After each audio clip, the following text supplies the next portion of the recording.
I swear to God. I swear to God.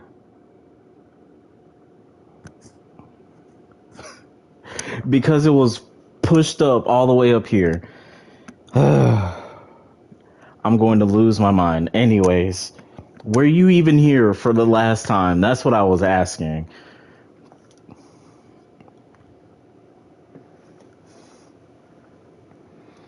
Have you been listening to the discourse of the day?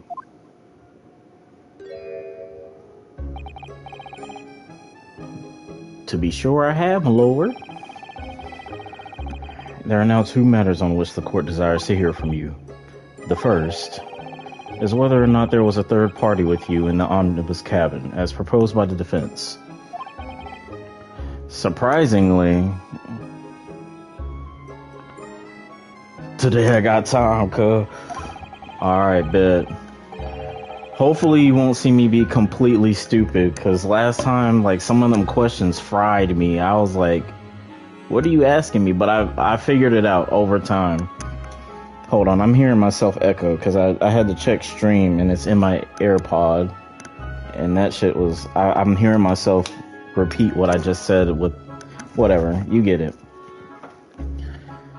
If such a person was indeed present, why did you conceal the fact from the public? Or police?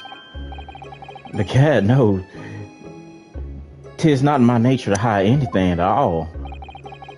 Just answer the questions, please. This box chin ass. The truth of the matter is, I've been desperate about this all along. Do I tell you all, or keep my mouth shut? Tell us what, Mr. McGilded? I swear to God, these people... The fine fellow representing me is absolutely right. In the carriage on the night with myself and the other man, there was another passenger. It's true. Aye. And 'twas me who helped the little urchin get away after it all happened. You... Why did you help him get away? Now you're being prosecuted for a murder you didn't... Oh my God. No, Magnus McGilded. That convenient excuse can't save you now. I'm truly sorry, so I am, Lord Van Zeeks. I'm sure you'll be wanting to know why I said nothing when I was taken in by the police. I do be having a very good reason, I assure you. Which was... Well, the little child was just in the wrong place at the wrong time and not in any way involved, you see. A child? So now we're back to you being the only one who stabbed the dude in the first place. Okay, so clearly, since my microphone was flipped up the whole time, I wasn't talking. I was mentioning how in last game, we just got thrust into a trial within 20 minutes of it starting, defending a man with a case that we know nothing about, and it turns out to be that this man is being tried for stabbing... Where's the court record? He's being tried for stabbing this man because he was in this omnibus with the man, apparently, and this is the man with the knife in his stomach. On top of... I guess this is his gloves. Like, this is... Hey, what's good? This is apparently his gloves that he was wearing, but the witnesses say that both hands were covered in blood. Now we're finding out that there was another person on board because Vampire over there, Victor Von Zeeks, whatever the fuck his name is, he was all like, there couldn't have possibly been another person because the witnesses didn't recall seeing another person. And McGilded didn't say anything to the police because apparently this person was a child. Yes, me and Elijah actually just had Captain D's. I had those big long ass fish sticks with the tartar sauce. And I forgot that you get two sides with them, so I had like green beans and some fries. But the fries are always cold at Captain D's, so it kind of pissed me off, but that's beside the point. A child. What? If the police had known the wee one was there, they'd have assumed she done it. They'd have hauled her into this here courtroom just like myself.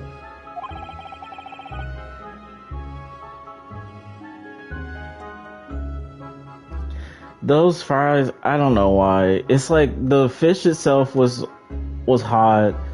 The green beans was hot, but that's because I'm assuming they're in a warmer for most of the time.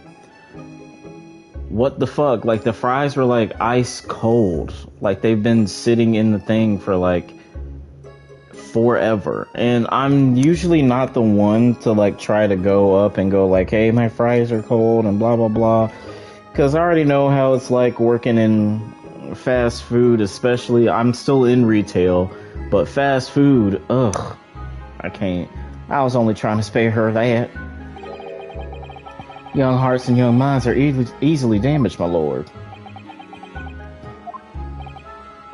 And who is this young child of whom you speak? That I don't know. You don't know? Well, the wee thing just happened to be in the carriage that night. I never saw her before or since. Objection! We have absolutely no reason to believe this man. The prosecution calls for the witness's statements to be disregarded by the court. You know, I wouldn't be surprised if the urchin isn't here in this courtroom as we speak, listening to the proceedings. What? Whoa, whoa, whoa, whoa. Oh. What's going on? Be careful, Mr. Naruto. Cover your face. Bailiff, don't let the accused escape. Secure the omnibus. Whoa. I hereby call an emergency recess. Bailiff, ensure the defendant is in custody and clear the courtroom. What the fuck I thought somebody got shot.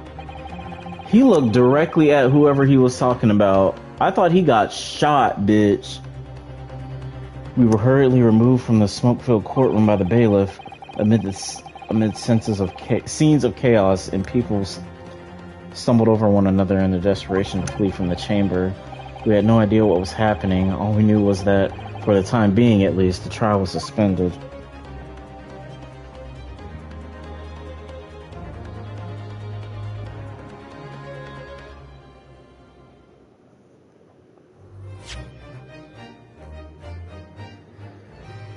Oh my god, just like last time, I think I like stopped at a really awkward place because the way that they space out these to be continueds are like so like wide in between, and I was like, god damn, I gotta get off.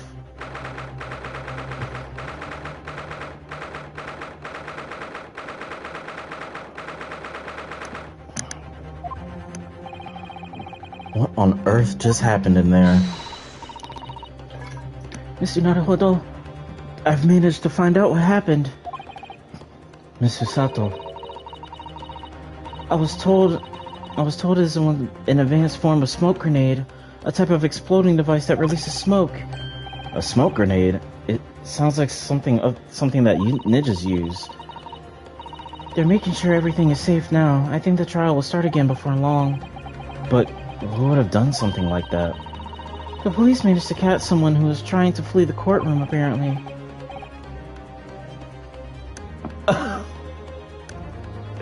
Bruh, I haven't done, like, exercises like that since we've been in boot camp. Like, I work out, but, like, I have more weight and muscle on me, and I feel like that's why I'm so chunky, so...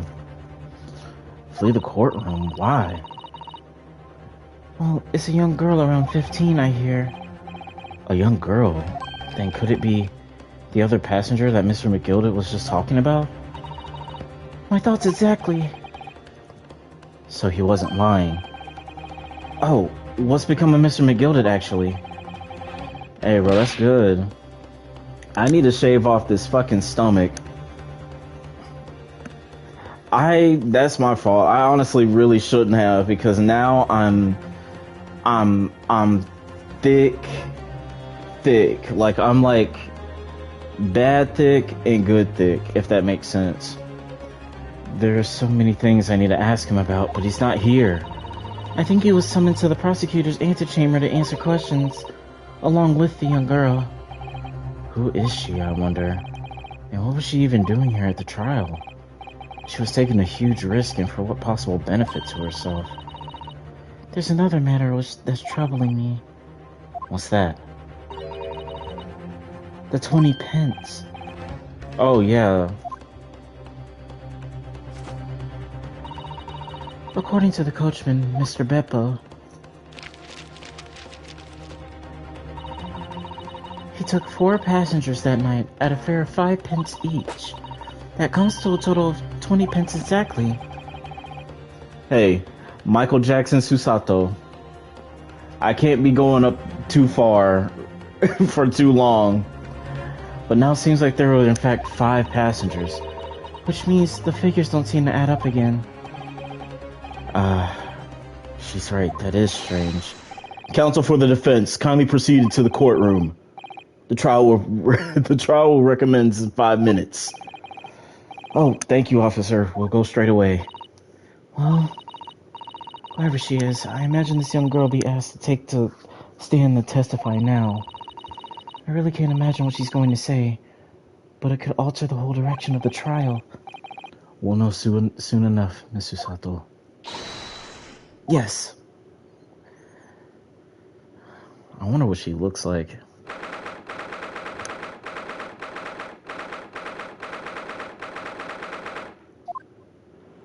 Bruh.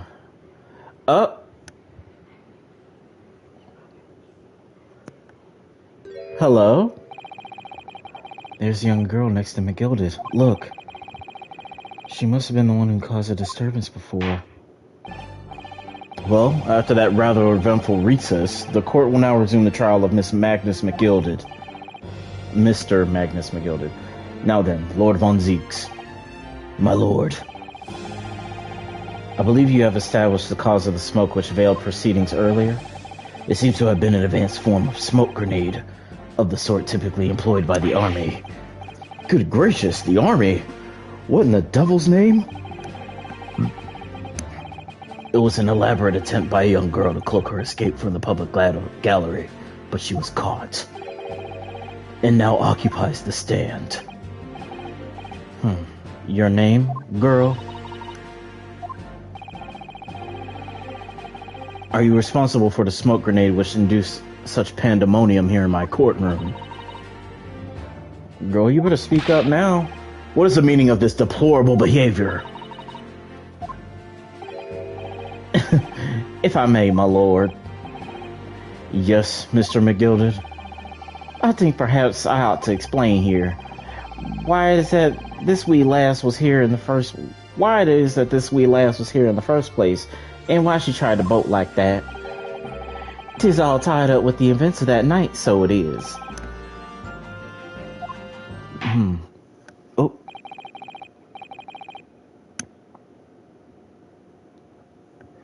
Very well, Mr. McGilded. Give your testimony.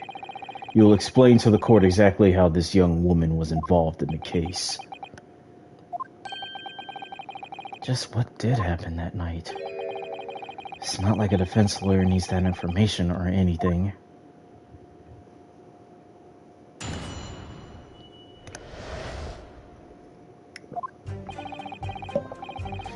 On the night in question, I took the back seat in the omnibus and promptly nodded off. Then, begorra, a loud thud and a wee scream woke me up in a fair start. There was a fella collapsed on the floor at my feet, so I sat him up on the seat across from me. Then I turned to find out where that scream had come from, and bless my soul, what did I find? There was a child in there, all curled up in a ball, hiding her wee self away.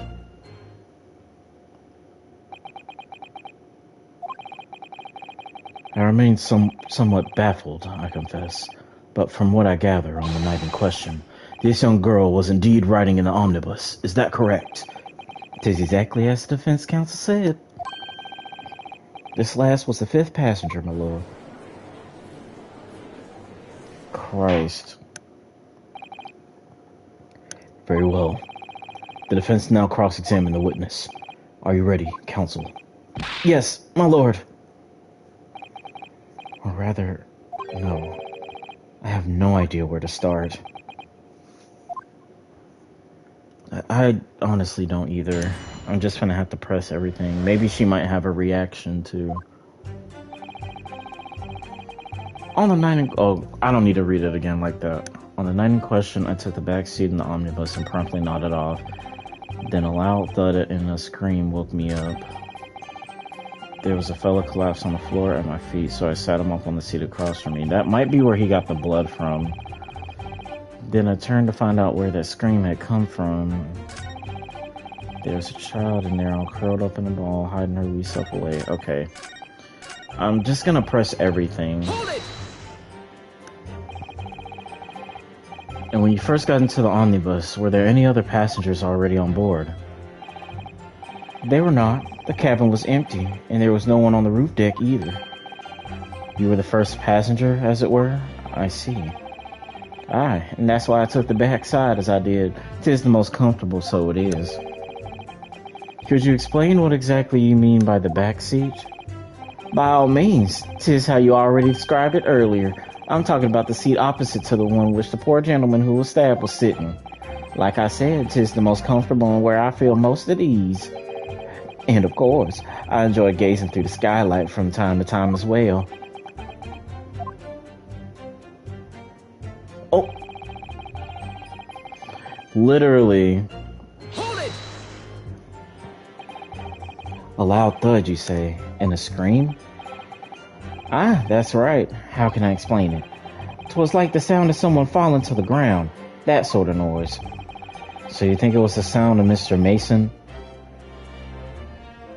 So you think it was the sound of Mr. Mason falling to the floor and having been stabbed? Well, now, you'll remember I was asleep at the time, so I wouldn't like to say. And when the sound woke me up, I opened my eyes. There wasn't a soul to be seen in the carriage but the fellow on the floor. You didn't see anyone. But at the same moment, you did hear a scream. From the seats above you on the roof deck, I presume.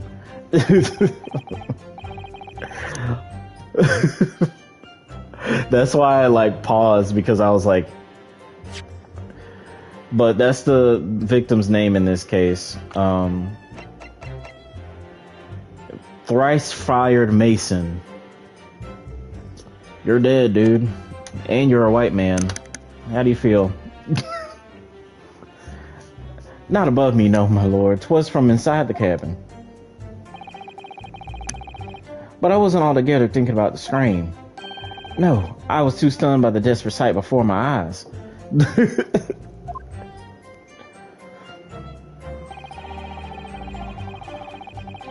There was a fellow collapsed on the floor at my feet, so I sat him up on the seat across from me. But if he was on the ground, wouldn't there be blood on the ground? And from what I remember,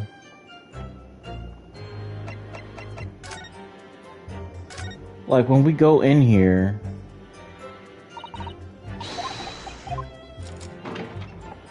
oh, there is blood on the ground. Did I examine that already? That's blood, isn't it?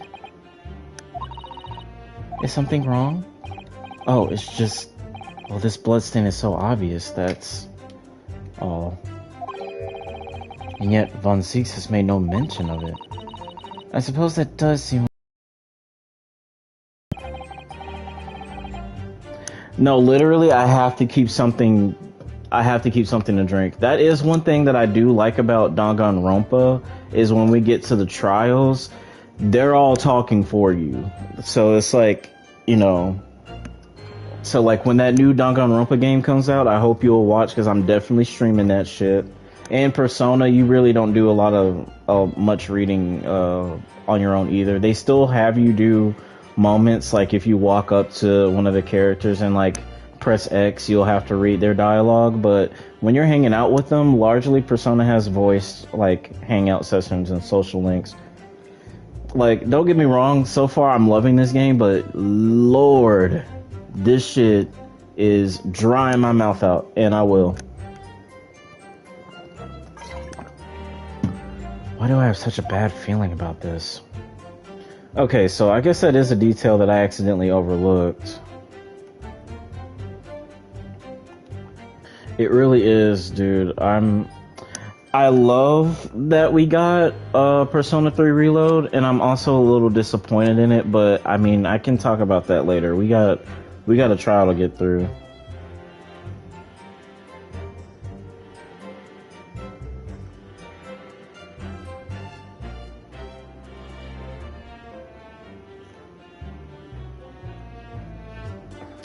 Okay. You sat him up, the victim, you mean? That I did, on the seat across from me, as I said. I could plainly see the poor devil was already gone. And you wouldn't leave a dead man just lying on the floor now, would you? 'Tis common courtesy, so it is. I find that a little hard to believe. Ara. How do you...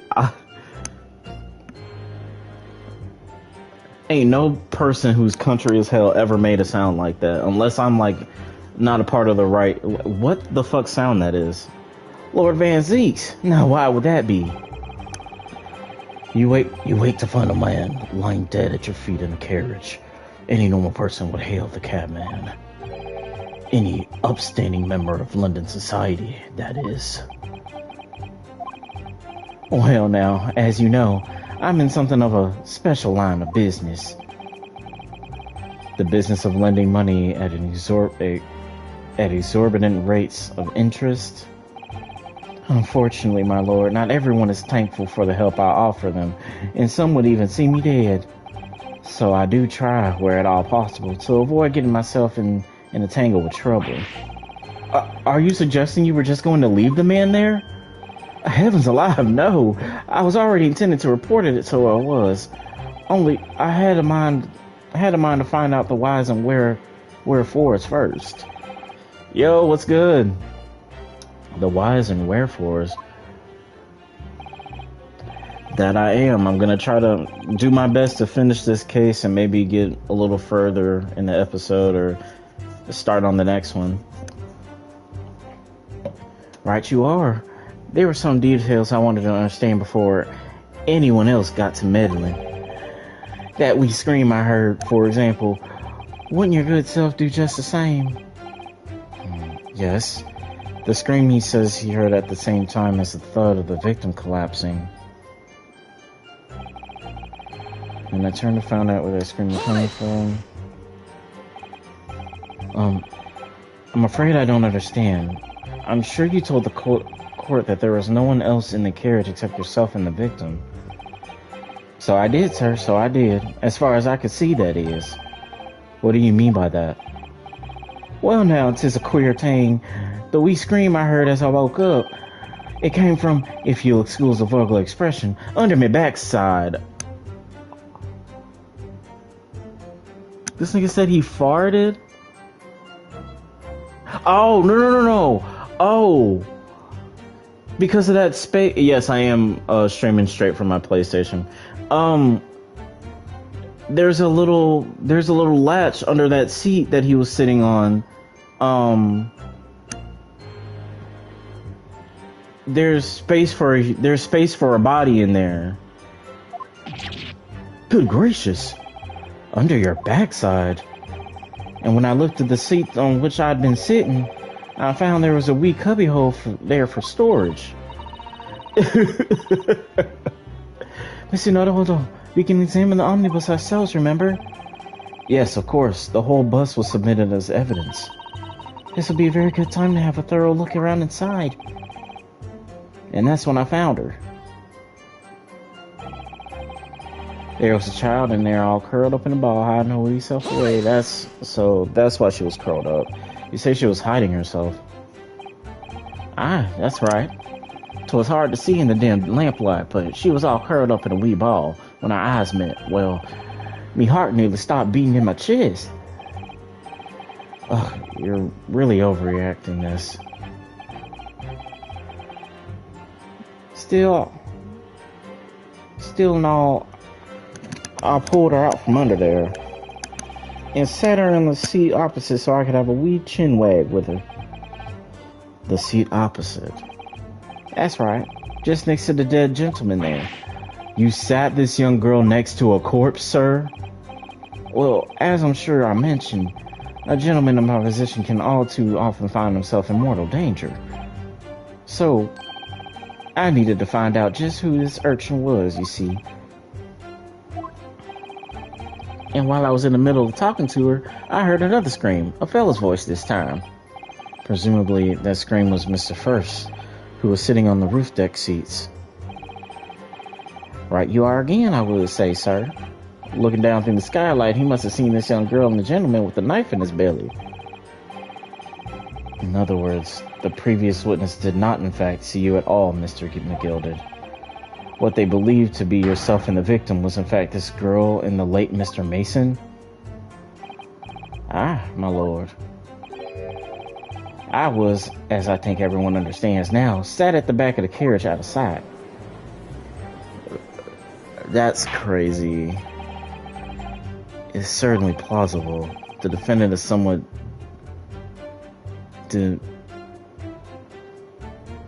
diminutive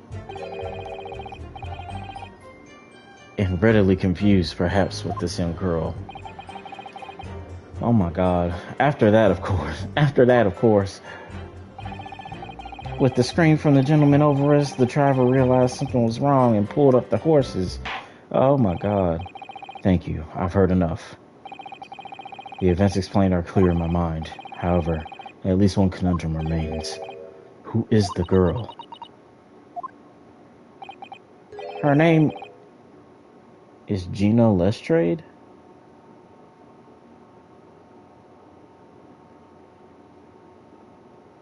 Gina Lestrade.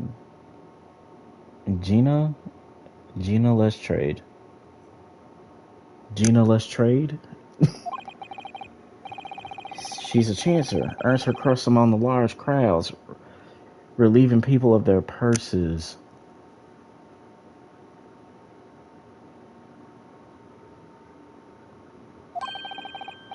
What's commonly called a pickpocket. What? This girl here, a petty thief? I ain't doing all that. Is this true, Miss Lestrade? Miss Lestrade, you will answer the question. Oh!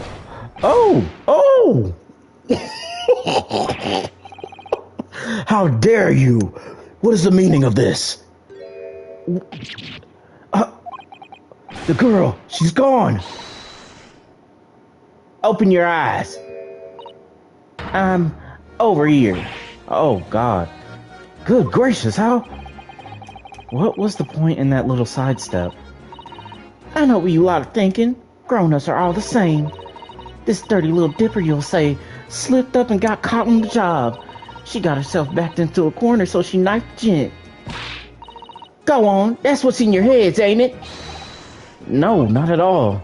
This is a court of law. We're here to determine the truth, not cast... God damn, oh my god. She over here shooting kimchi air at me. What the fuck? I need to go ahead and turn the lights on. It's starting to get dim and dark.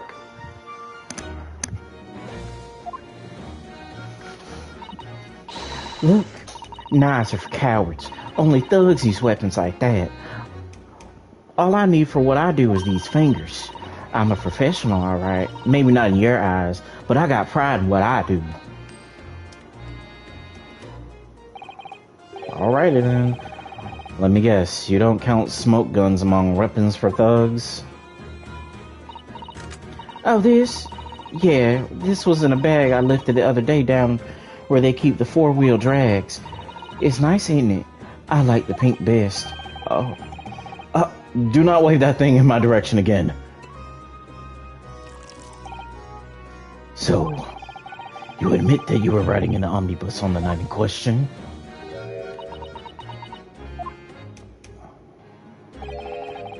Tis alright, lass. You can tell them the truth now.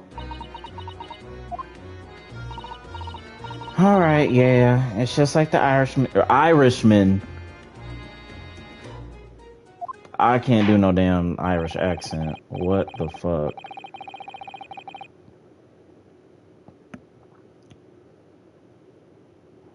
This court accepts this girl, Miss Gina Lestrade, as a valid and significant witness in this case. Accordingly, young lady, we will now hear your testimony, if you please.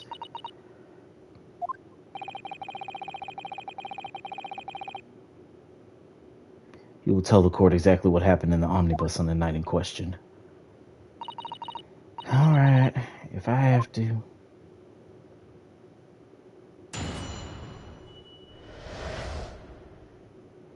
What the girl saw. So I snuck inside the carriage before they hooked up the horses, just like always. But it was a right old waste of time. I got nothing to show for my troubles that night. I'll tell you, I can't see a blind thing in that hiding place. It's pitch in there. Then after a while, I heard this loud bang. Nearly jumped out my skin, I did, and the scream just came out. It's because of that this swell found me. He did help me get away, mind. Only for you to try to... Why did you come in here? Why did you come in here? Yes, he let you go. I fail to understand why you would let this street urchin go, Mr. McGilded. Oh, this simplicity itself, my lord. You see, she couldn't possibly have killed another passenger. I knew that for a fact. How? As I'm sure I said before, sir.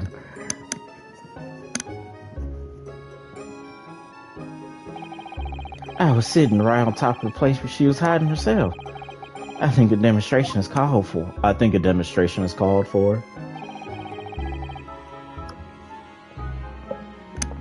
This is where I sat that night. In the cubbyhole of what you have spoken is underneath this seat, I presume. Yeah, we know. Yes, it does appear just large enough to accommodate someone of this girl's stature. But of course, the wee lass was stuck in there, because I parked myself on the seat for the duration. So you see, that's why I let the lass bolt. I knew that if the police found her there, they'd automatically assume she'd done it. But I couldn't live with myself if a young life was ruined when all the time I knew she was innocent. Even though you must have realized your action will result in your own innocence being called into question. Not at all, my lord, not at all. I knew in my own heart that I was innocent. So I thought it was worth taking a punt on my own good name for the sake of this less fortunate lass. My goodness. What a perfect gentleman. My lord, this fine example of a man cannot possibly be guilty of a heinous crime like this. I'm ashamed of myself for ever doubting you, sir.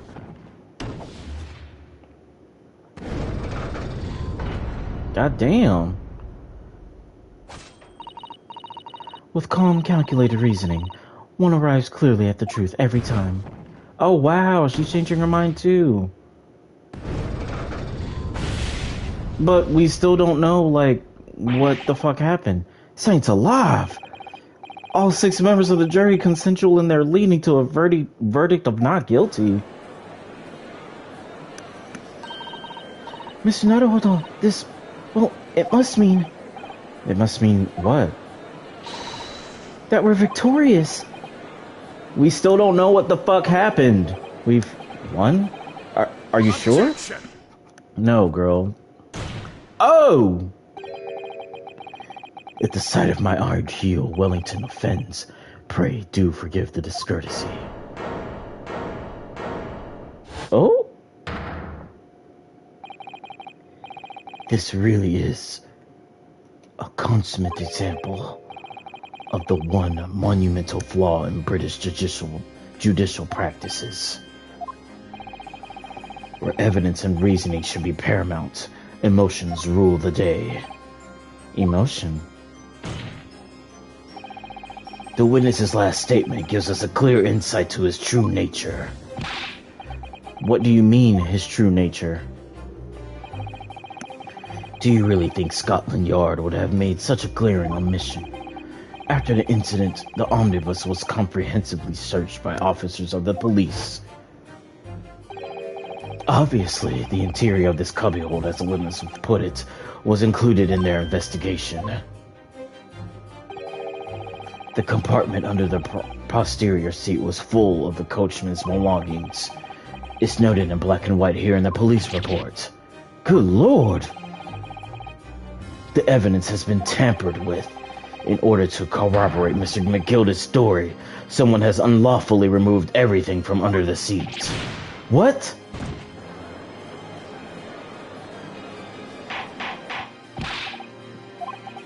How could such a devious contrivance possibly have been effected, counsel? Naturally, we must acknowledge the defiancies of the... Oh my god, what is this word? Acknowledge the bullshit in allowing this to have happened. However, I assure you, when the omnibus was wheeled into the courtroom this morning, the compartment under the seat was not empty. Yeah, it wasn't. I did search it. Well, my Japanese friend... Me? When the carriage was submitted as evidence, doubtless you examined it in fine detail, as would many self-respecting practitioner of the law. Pray, what did you find in the condition under the seat compartment to be? Oh, to be sure, a young gentleman would be able to clear this up in a jiffy. Sorry? Go ahead. You tell the court now, fella. How this is all an elaborate excuse by the desperate Lord Van Zieks. Well, counsel, do you have something to say on this matter? How am I supposed to answer? What can I say about the state of that little compartment under the seat in the omnibus?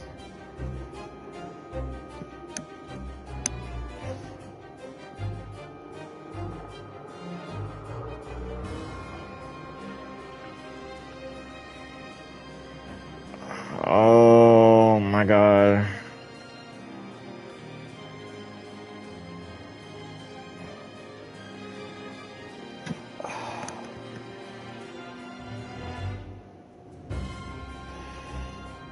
I don't know what to say.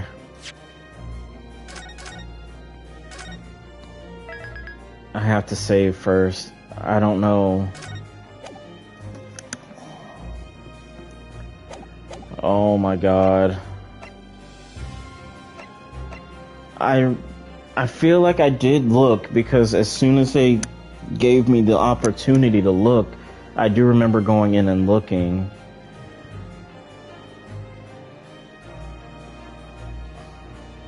I want to say that it wasn't empty because I'm remembering. I feel like I remember stuff in there.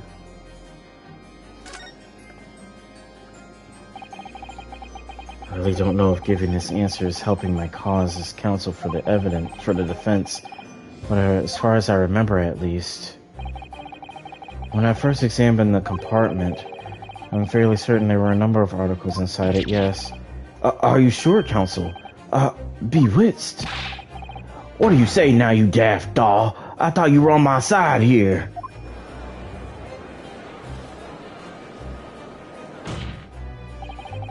What game are you playing? Your task is to defend the man in the stand. Why would you say something to compromise his position?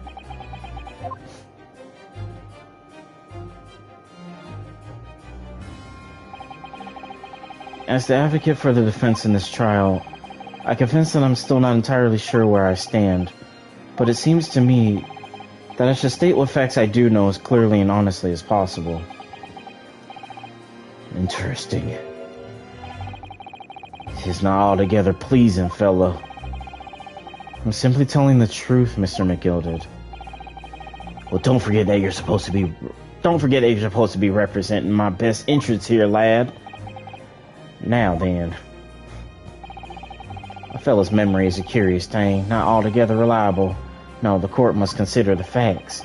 that there cubby hole under the seat is as empty as the devil's heart, so it is. Do you think perhaps it would be in your best interest now to admit that you might have been mistaken?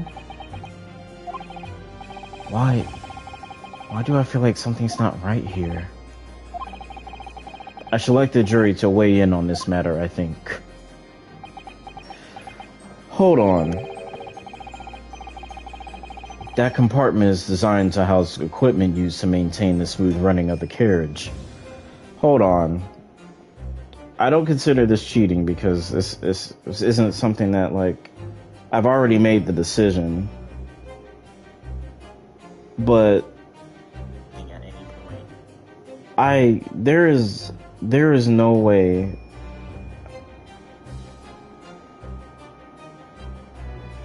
I remember looking in this omnibus.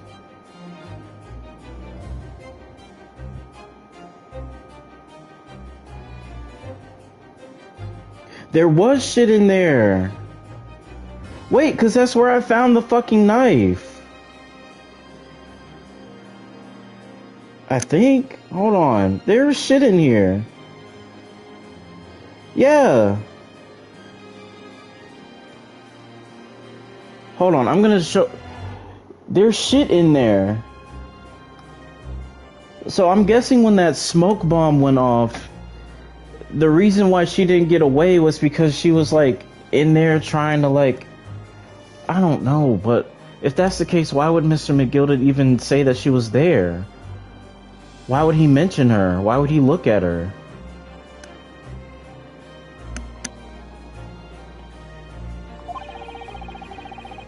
The Guild's rules state that omnibuses should be properly and fully equipped at all times, so it certainly wouldn't have been empty on the night in question. Beppo isn't that irresponsible. That money-lending fleecer and the pick purse are lying. Damn it. We just tipped the scales. I can't believe I was nearly taken in. The stinking rich are always stinkers. Nothing but cowards, the lot of them. What? Oh no. It's a trick. Of course it's a trick.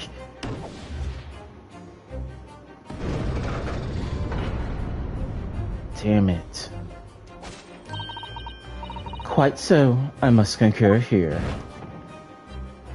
I just got you to change your fucking mind. Like, you just hit that shit. With calm, calculated reasoning, one arrives clearly at the truth every time. Yes, but every time a different truth, it seems.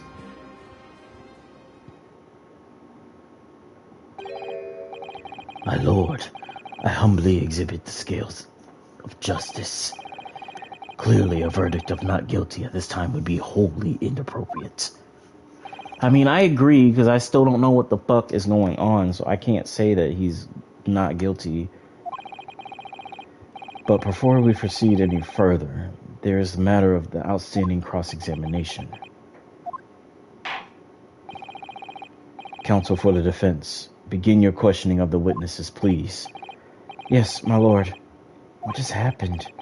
The whole balance of the trial just shifted, almost beyond recognition.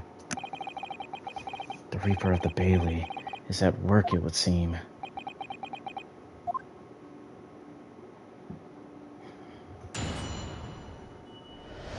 Let's just press everything, see what we get.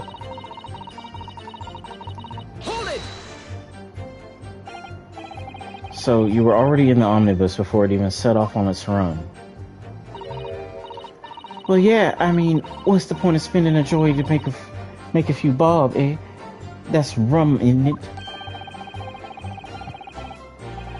I suppose it means there's no point in spending money to make money. It actually makes sense. Counsel, may I remind you that this girl is a petty thief? Kindly refrain from entertaining her whatever. Well, that does clear up the little mystery of the fares and all. 4 paying passengers at 5 pence apiece, making the 20 to which the cabman testified, and one little scapegrace riding for free. The wrecked conch of a driver always goes for some grub before its last run, see? So that's when I slip into the carriage and get myself hidden under the seat. Nice and easy, right? But your hiding place is a storage compartment full of equipment for the coach, no?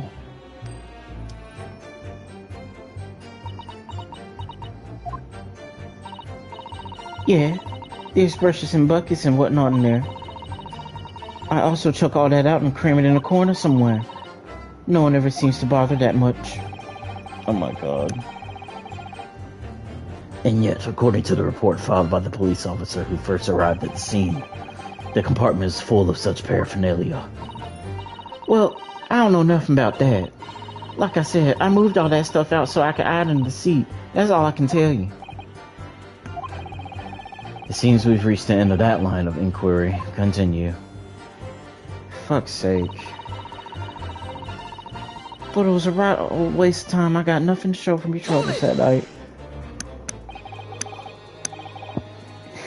Waste of time? Why is that? Well, most nights I'm on my own. In the guard permit at least some of the time. I beg your pardon? Did you say God permit?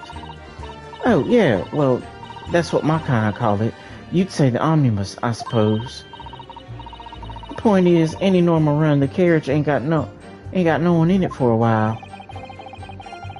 And that's when you come out of your hiding place and get away? That's it. Only that night. This cove was sat on my seat from the start. And he didn't budge the whole way, did he? Not 1 inch. I was totally stuck. Do you mean to tell us that you were present in the carriage for the duration? You were under the seat the entire time while some events unfolded in the closed cabin? Yeah. Right, mister? To be sure. I was as shocked as anyone. You don't expect to lift the cushion you've been sat on and find a child now, do you? So, this Miss Lestrade couldn't possibly be the culprit then? I'll tell you, you can't see a blind thing in that hiding place. It's pitch in there.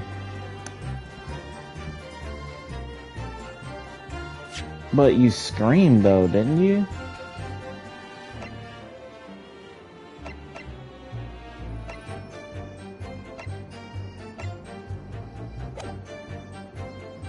I'm impressed because I don't have anything to really combat with. So you couldn't see out into the cabin at all? Not a jot. Most days I push the cushion up with my head and look out the crack. Then I can't have a butcher. Then I can have a butcher's at who I'm gonna fiddle. I thought you were a pickpocket, not a butcher. I mean, I can have a look. The seat I get under ain't as plush as the other one, see? So most of the time the passengers plant themselves opposite.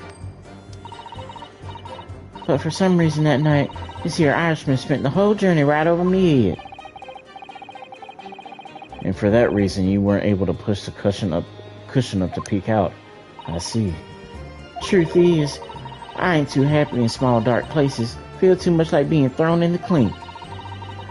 But it's the only place to hide in them carriages.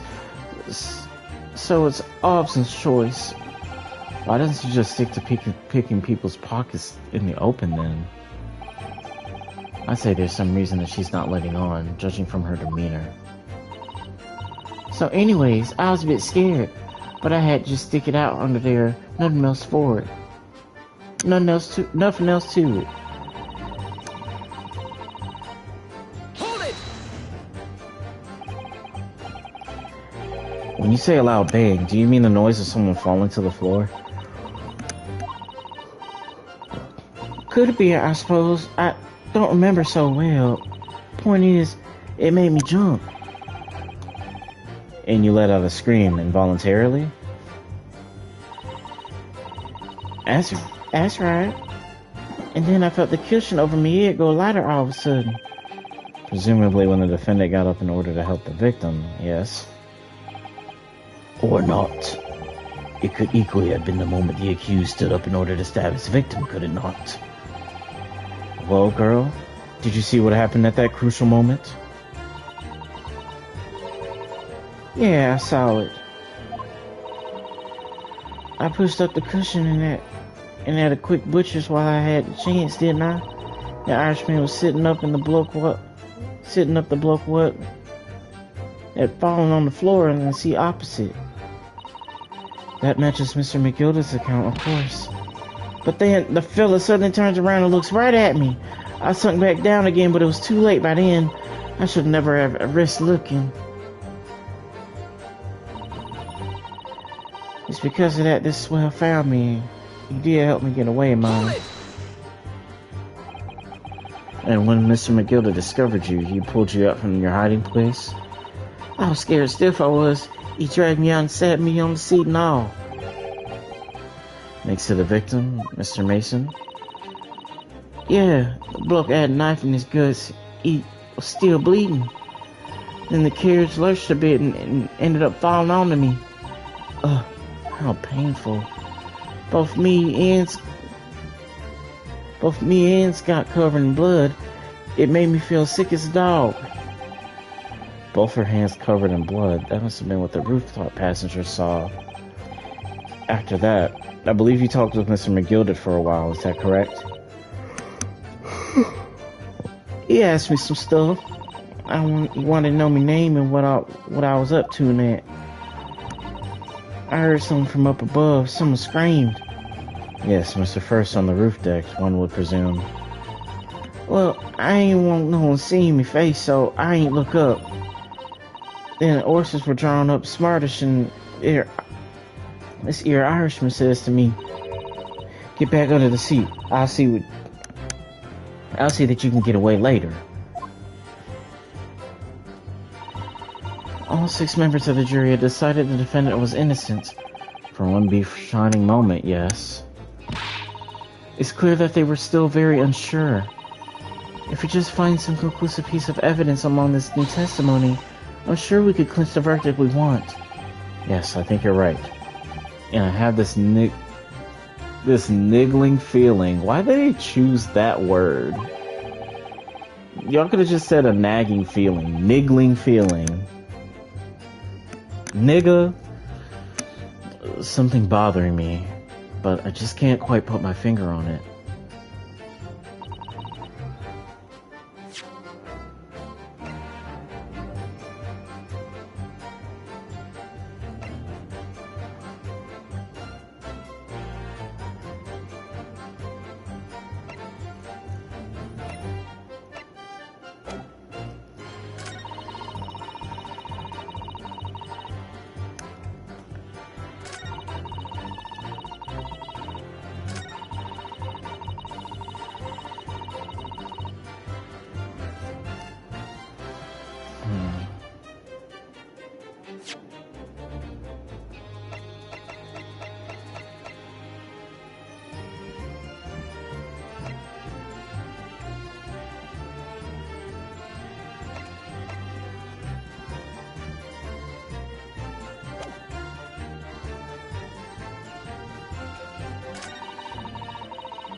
Oh, whoops.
Is it this knife? Objection! Ay, no.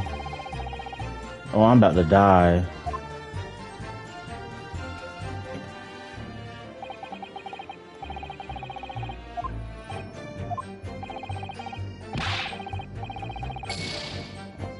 Oh my god.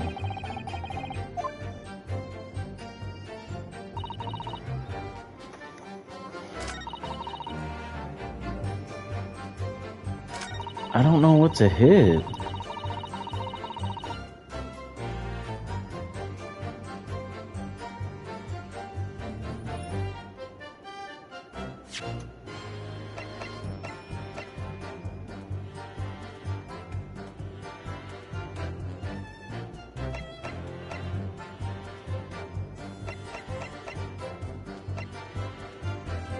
Objection! I don't know. Oh my god.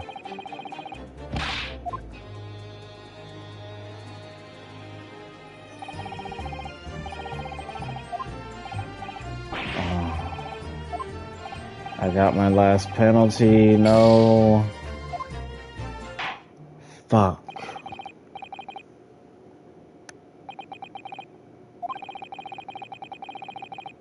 Oh my god. I just lost though.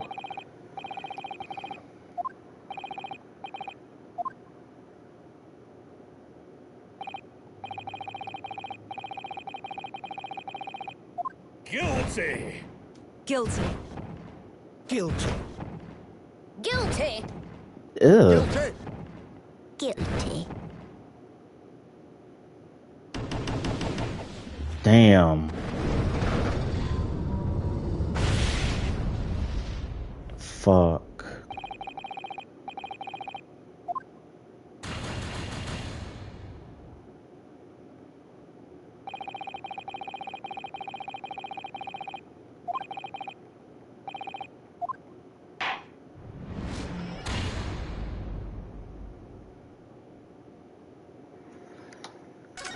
Retry from this scene.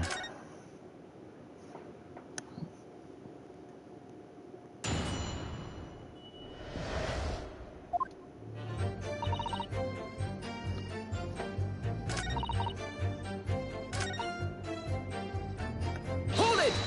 I'm not understanding where I'm supposed to be hitting right here.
Because this is...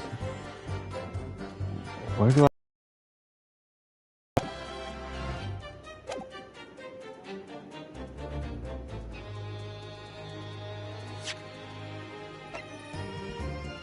Objection!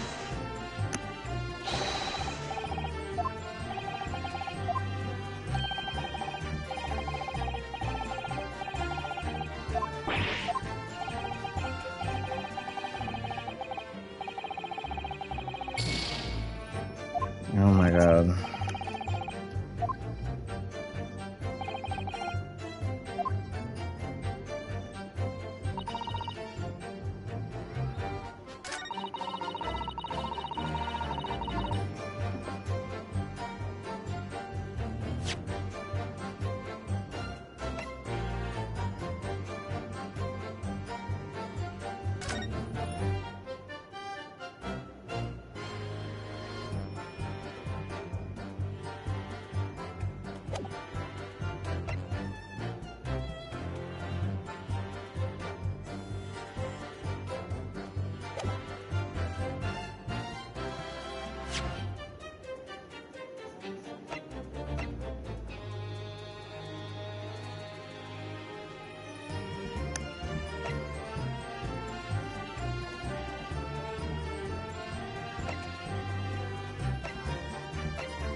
I swear to God.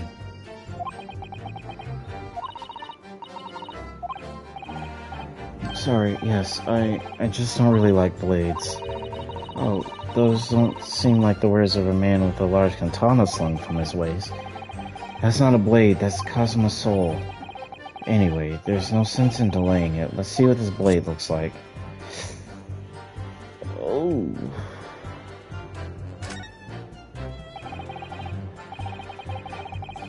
An ornate letter M. Undeniably Mr. Magnet McGilded's symbol.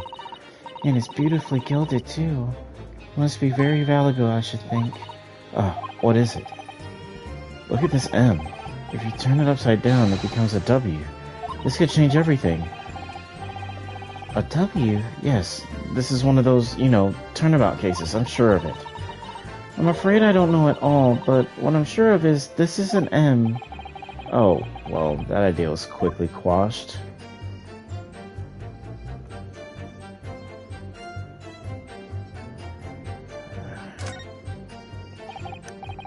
Ugh, that looks like a lot of blood. It surely is blood. The victims.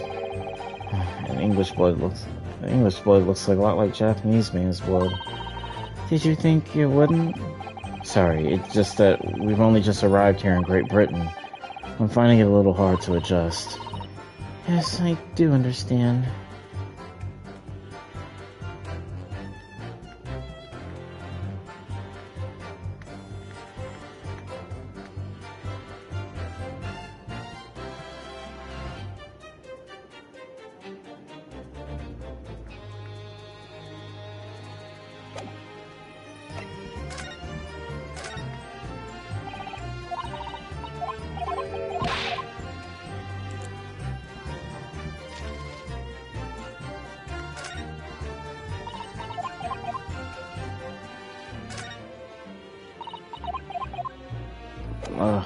There's nothing else with it.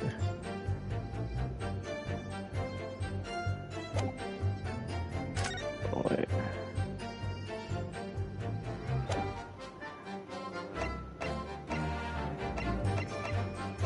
What am I supposed to do?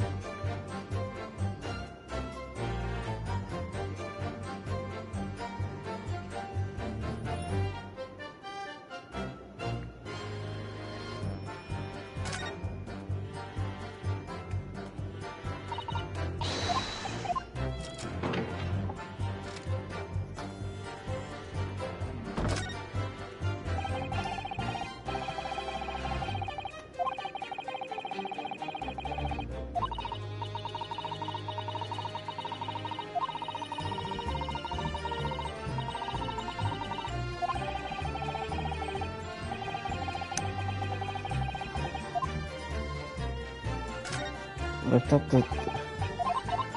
up the seat, bitch.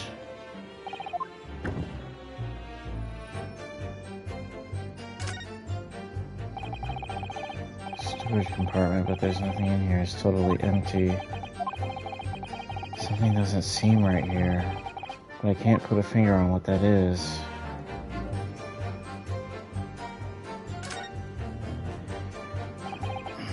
That's blood, isn't it?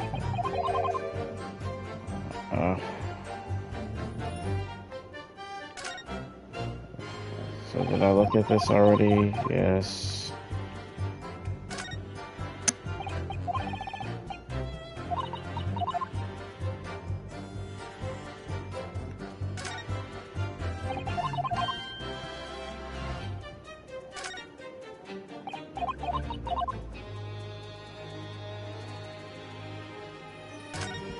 Bro, like, what?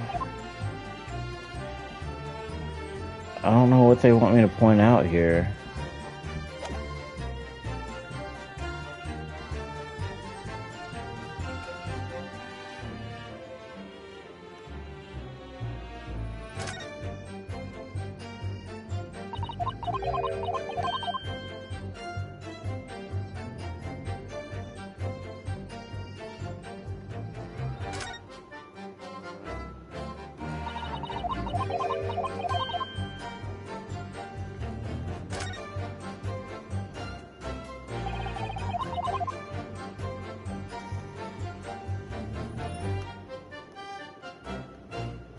Bro, like, what do they want me to do?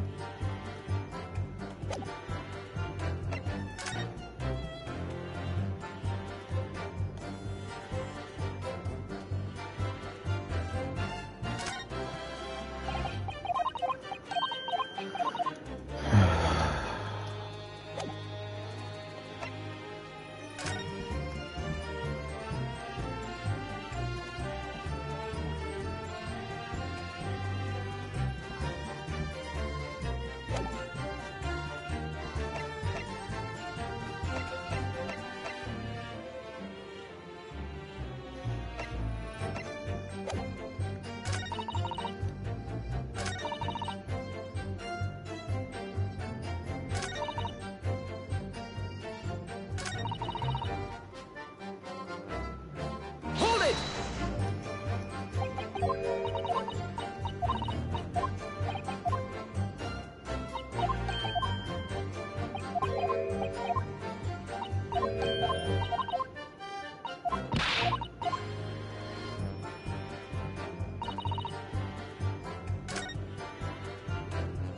I don't know, bro.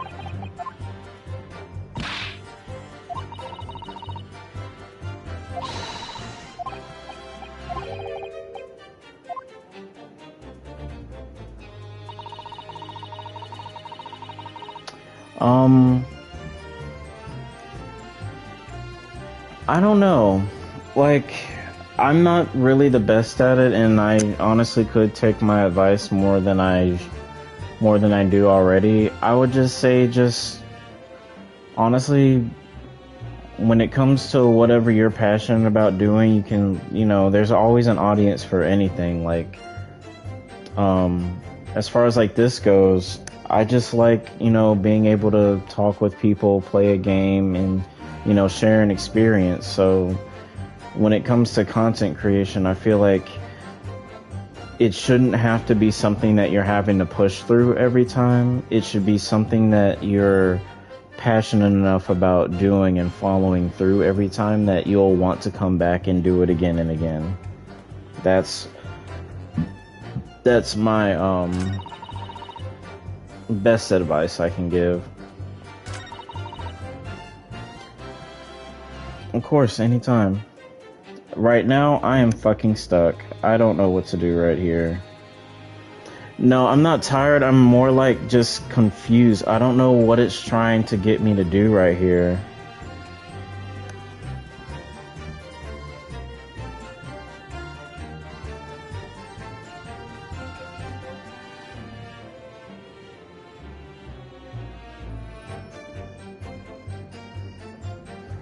You can try. options. None of these really say much. Like, this is just like, this is the autopsy. That's just the picture. I can't really do anything with it. I do notice that a button is missing. I don't know if that's significant or if that's just his design. We already touched on before that they're lying about the compartment being empty. Yeah, he was sitting on it.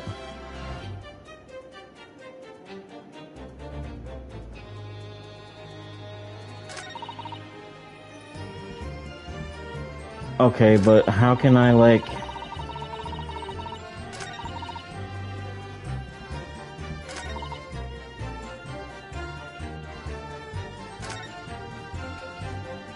I don't know how we're going to, like, contest that.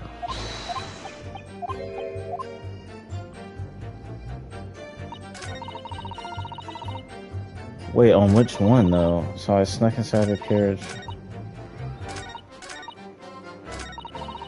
Can't see a blind thing.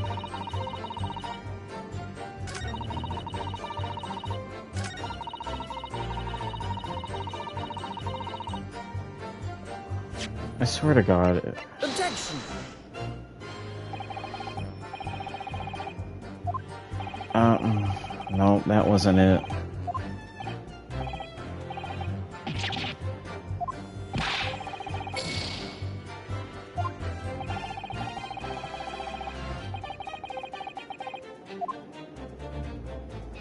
No, you're good. I'm still trying to, like, figure it out.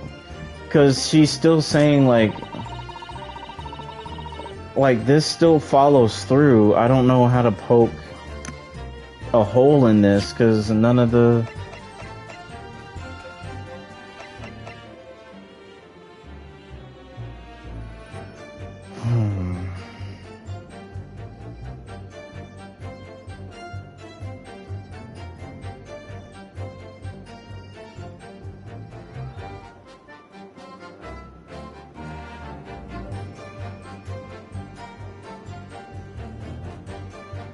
But where would I present the Omnimus, though?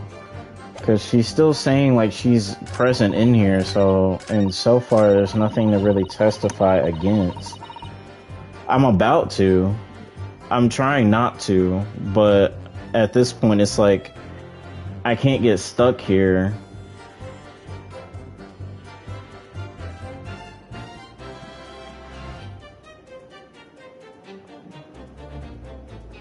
I snuck in before the horse.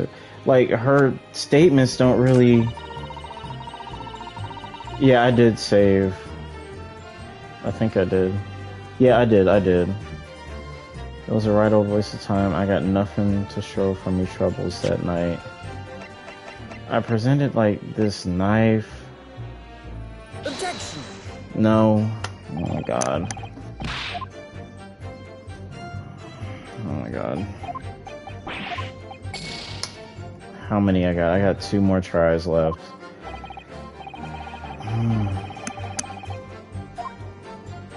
Fuck's sake.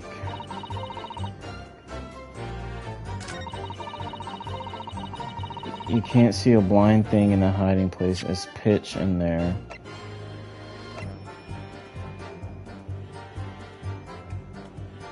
It is, and it's like, it's pissing me off that I can't.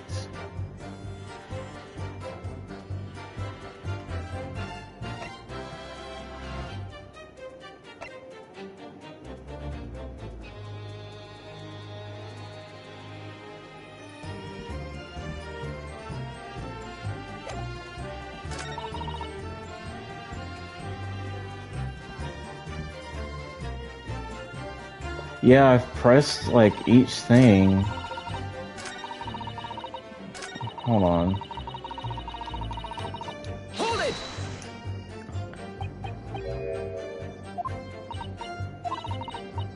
I suppose I don't remember so well.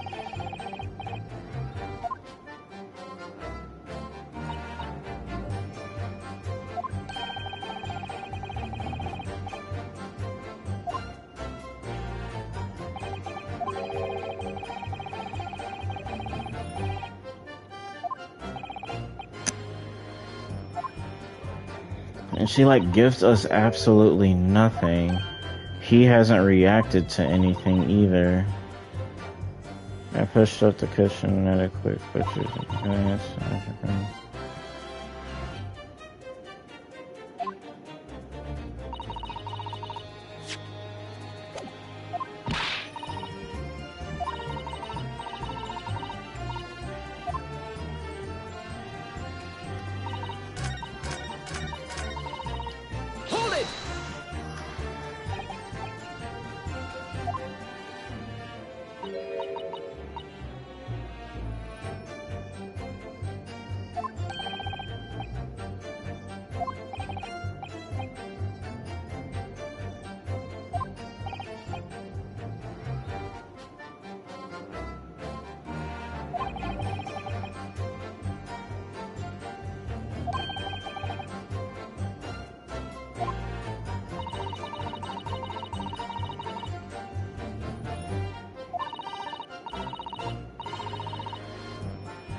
Hold it! Oof.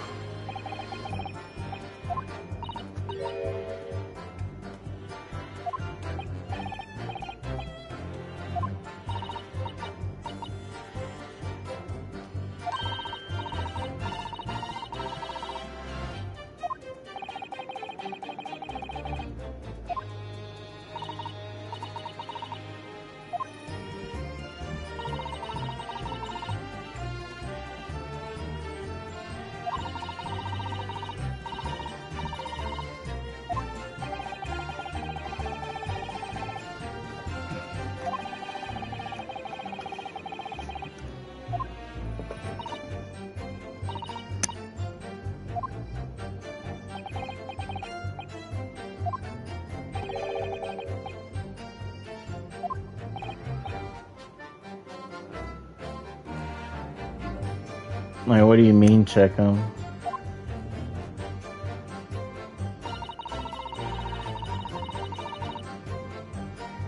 He would have given one.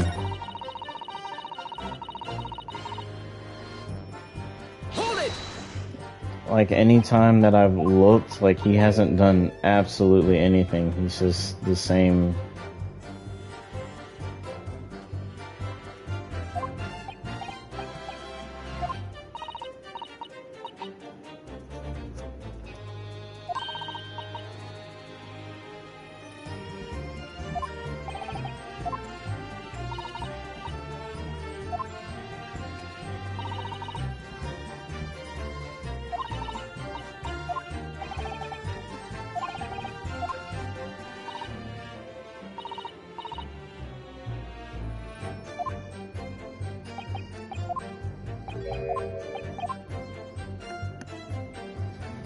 Like, whenever they're doing a reaction, it seems like they'll make a show out of it. Hold it!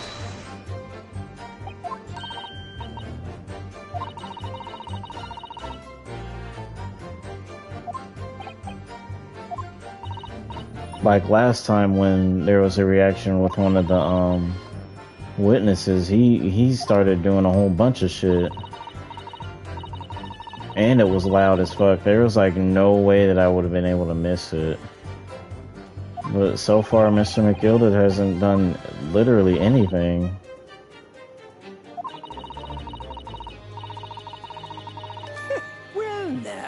Oh, now you want to...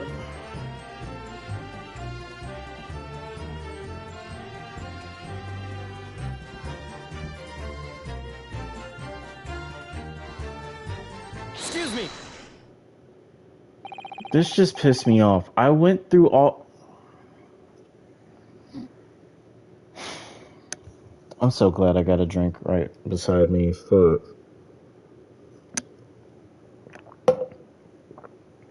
I already, like, got a game over because of this. He already didn't give me a fucking reaction. And that just pissed me off. Is there something wrong, Mr. McGilded? Oh, I do apologize. Was something the matter, Counsel? I mean, I had a feeling because literally nothing she was saying was going against whatever tangible evidence I had. Like, none of it was, like, anything that I could go like, you're lying! Like, I'm pretty sure she's lying about something in there, but, like, as far as the evidence that I have goes, there was nothing that I could say against her. I would just have to listen to her. And now, all of a sudden, like, I've listened to every single thing. I remember saying, I'm going to press everything so I can see what happens. And that's the first time that he's done that. And I went over everything, like, at least twice. Oh my god, that just pissed me off. I'm just wondering if Miss Lestrade's last comment made something occur to you, perhaps. You seem to be thinking something to yourself. Oh, no. 'Twas nothing important. I was feeling bad for the poor lass, is all. I remember feeling desperate myself as a young lad, shut up in the dark. 'Twas terrifying, so it was. I see, yes, I'm sure we can all sympathize. I'm still scared of the dark now. I'm not scared of the dark, I'm scared of what's in the dark. Or what could be in the dark.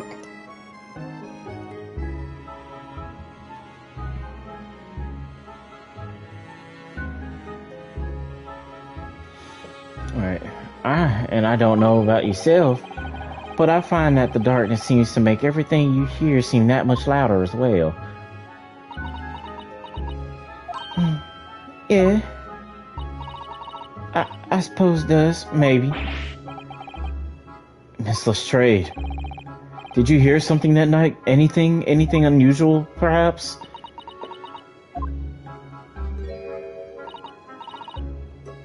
Nah, not really. All I could hear was the Irishman snoring. The jabbers, there's no need to tell the whole world of me foibles, you little scamp. What a pity. If only Miss Lestrade had heard something, it might have given us a vital new clue. Yes. What should we make of that last statement of hers? Well, let's add it. Anything at this point. My lord, I believe the statement just made by the witness is profoundly important. Profoundly important? But all she said was that she heard nothing. Yes, which is the profoundly important point. I'm almost sure of it. I'm almost sure that I don't understand the inner workings of your Eastern mind, Counsel, nevertheless. Miss Gina Lestrade, you will supplement your formal testimony by repeating that last statement, please. What? Supplement? What are you on about? Don't give me all your fancy talk. I know what you're trying to do. Well, it ain't gonna work on me. That's right. Insult the judge. Always a good move. She don't know no better. She's a baby. What's going on? I can hear it. Yeah, let's press this. So you were straining to hear what was happening the entire time since the moment you hit yourself? Not exactly, no. Sorry? Well, there was no one in the cabin to start with. I could just push the cushion up and have a butcher's to see what was what. But then I saw this swell getting on. I got my head down so you didn't notice me. And Miss McGilded sat down on the seat which you were hiding, correct? Yeah, would you Adam and Eve it? Oh my god. What a mug. So then all I could do was listen. I was waiting to jump out of there as soon as I heard him leave, see? But would he? Not likely. Even though we stopped here and there, I ain't never heard the door open. I just had to stay and put and listen to I'm driving his pigs to the market snoring like an old dog he was. God damn.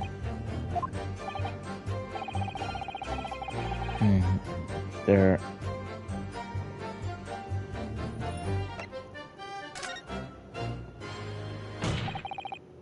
Mrs. Trade, what you just told the court is clearly at odds with the facts.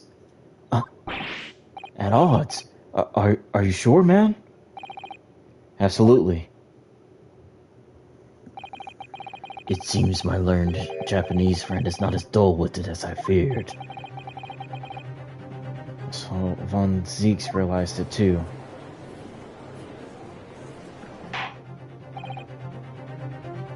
Counsel, I must insist that you bolster your claim with evidence, or some complicit party's name at the very least.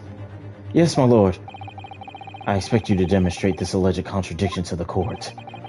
According to Miss Lettrade, while she was hiding in the cabin omnibus that night, she heard nothing but the sound of Mr. McGildick snoring. But think, Ryunosuke, think. There's something else she should have heard.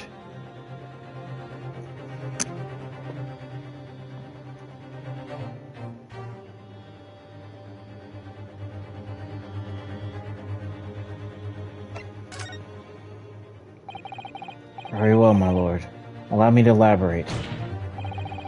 On a particular sound that Miss Lettrade could not have failed to hear on the night in question. The sound very clearly explained by the presence of that following person. Yeah, wouldn't she have heard him? Thrice-fired Mason. Yes, my lord. The sound that Miss Lettrade could not have failed to hear is that of the victim, Mr. Mason boarding the omnibus. True, because... Explain your reasoning, counsel. Miss Lettrade, allow me to confirm something. You claimed earlier that you were the first person to board the omnibus, is that correct? Yes, of course I was. I got on while the driver was in the pub, didn't I? And the next person to board the omnibus was Mr. McGildick? That it was. Not a soul was in the cabin when I climbed aboard. At least, not in plain sight. So you were, to all intents and purposes, alone in the enclosed cabin of the omnibus at that time. Did I not just say as much? I wasn't traveling with anyone else, if that's what you mean. Yeah, I saw him get on, remember? Through the crack under the seat cushion. He was on his own for sure. And then, from what we've heard, the carriage made a number of stops after that on its onward journey. During which time, did you not hear the door opening or closing at all? No, I never heard it. That's exactly what I was listening for, weren't it? Waiting for this swell to leave. In which case, when and how did the victim end up in the carriage? We know that the victim collapsed inside the enclosed cabin of the omnibus. Therefore, Miss Lettrade's statement about what she did or did not hear is at odds with the facts. Yes, this petty thief's statement was clearly flawed. Lord Van Zieks. Yes, he knew. He knew all too well that there was an inconsistency in Miss Lettrade's statement. It would seem words of thanks are in order for my learned friend. What are you talking about? You have demonstrated matters impeccably. This witness and her colorful statements are entirely unreliable. Her words are convenient untruths, nothing more. Oh! She said... Makes no sense whatsoever, and this girl is a pickpocket. Let's not forget that. Oh! Oh, she hates when people lie. Oh, she didn't even say nothing. She didn't even say anything. I didn't want to judge the dear mite just because she has some rather naughty ways, but I must say... I can't abide liars. Neither can I. Mr. Foreman. I didn't want to judge the girl just because she has some less than salubrious ways. But I must say, I cannot abide liars. You just repeated what she said, but said it more complex. Oh, damn it. Oh. Mr. Naruhodo, that's 5 jury members leading towards guilty. Well, your considerations for others is refreshing, my Japanese friend. To the considerable troubles you have spared me.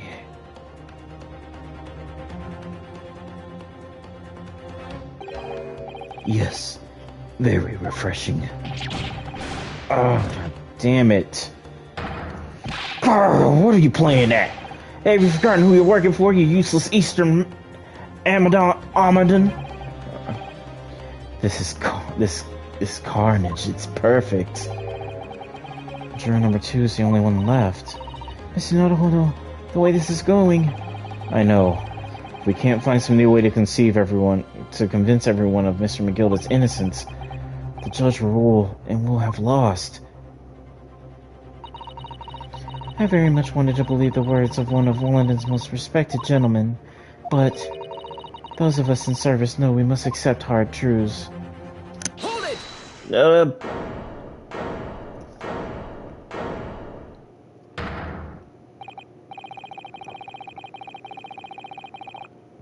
Yes, the witness's last statement seems to have revealed a critical inconsistency in her story.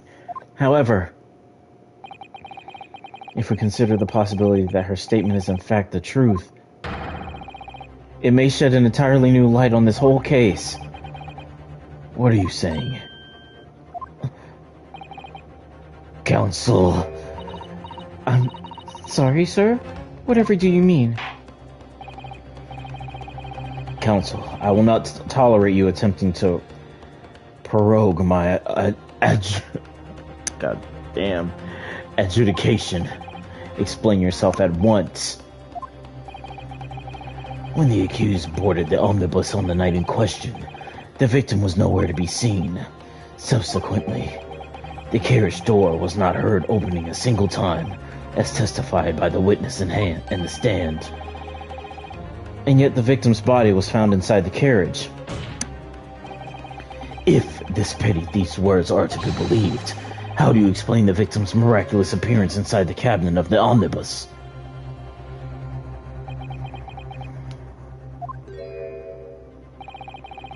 There's only one way to explain how the victim came to be inside of the carriage.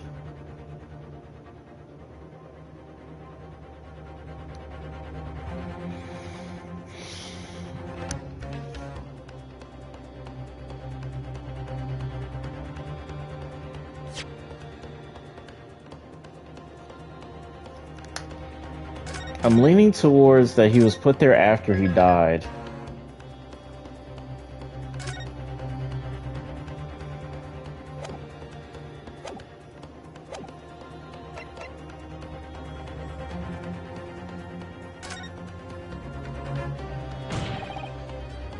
Obviously, the victim must have been placed in the carriage after he was killed. Tell me, my learned friend, what was the function of that obviously in your last sentence? Well said, Lord Van Zieks. The obviously is troubling me too. No! That's really not the point. The point is that the victim must have been moved into the carriage afterwards. Then answer me this. How could a cadaver have been placed inside a moving carriage? Well, obviously, I shall have to penalize the defense heavily for... Oh! That was wrong? Oh my god. Oh my god. So I ask you again. If this petty thief's words are to believe the... Oh. So he must have already been there.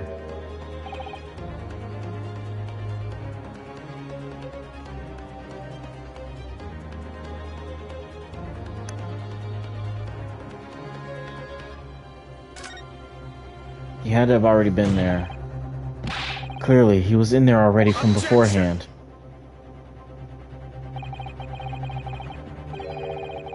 Oh, you can't be serious.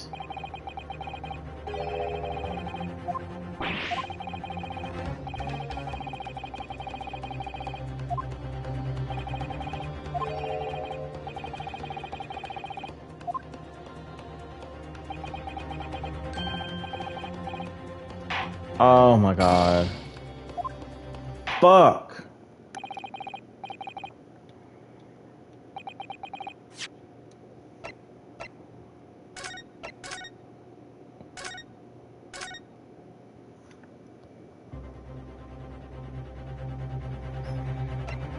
Another entrance, but fucking where? If the door wasn't opened even once, the only explanation is that the victim entered the enclosed cabin some other way. I wondered what new fantasy you would come up with in your blind panic. But behold, the omnibus is here for all to see. Only one side of the enclosed cabin is furnished with a door. The other has only windows. Fixed windows which cannot possibly open. In short, there is no entrance to the cabin other than the door. But there could be. There's one possibility you haven't considered. Oh, really? Yes, one other way inside that isn't the door. Another opening to use which allowed the victim to appear inside the enclosed cabin. Alright, counsel. The defense will identify the location for the court. Oh fuck, oh fuck, oh fuck, oh fuck. Now I gotta save again. I feel like I'm gonna fuck this up.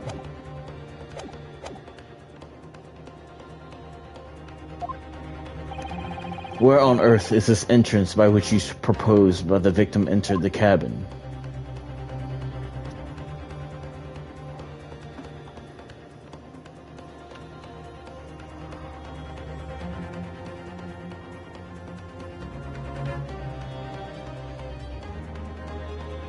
Take that! The floor, maybe? Must have been here. This is how the victim came into the cabin. Humor me a moment while I consider your answer. You propose that it is possible to enter this omnibus without using the door, despite the windows being fixed. I do, yes. Well, if you believe such a thing to be possible, pray do demonstrate. And here's to you remaining inside, until the carriage has taken you back to the port of your inevitable departure. I'd like to stay here and try again, if all's the same with you. God damn it.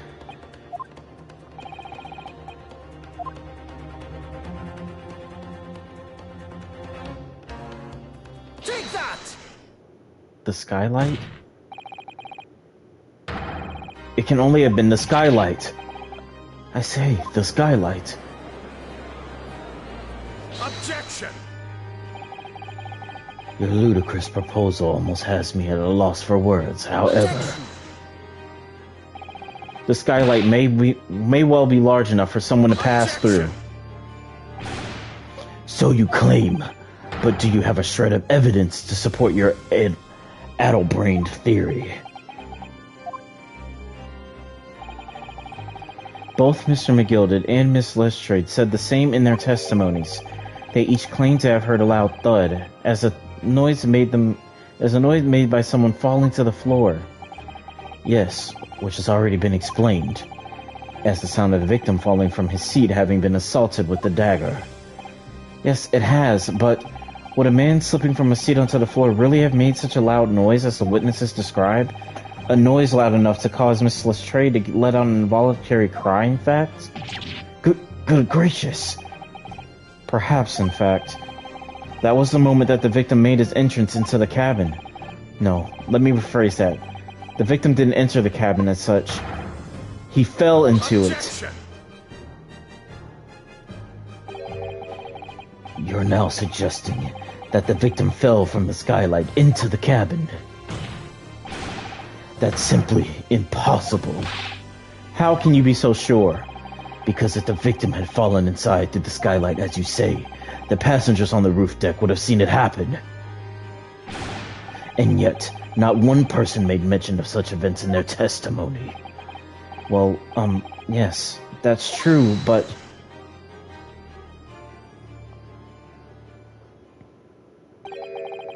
Might a humble fella make a wee comment here. Mr. McGilded. To be sure now, the two fellows who were sat on the roof that testified afore through the skylight, but it seems to me, my lord, that 'tis not so much a case of them not saying it, but aye, 'tis a case of them being unable to say. What? I think perhaps the two fellas do be having something of a compelling reason not to mention what happened. Would you not agree, fine ladies and gentlemen of the jury? Oh my goodness, surely not those two chaps on the roof. You mean the ones who stuck that knife in the man were...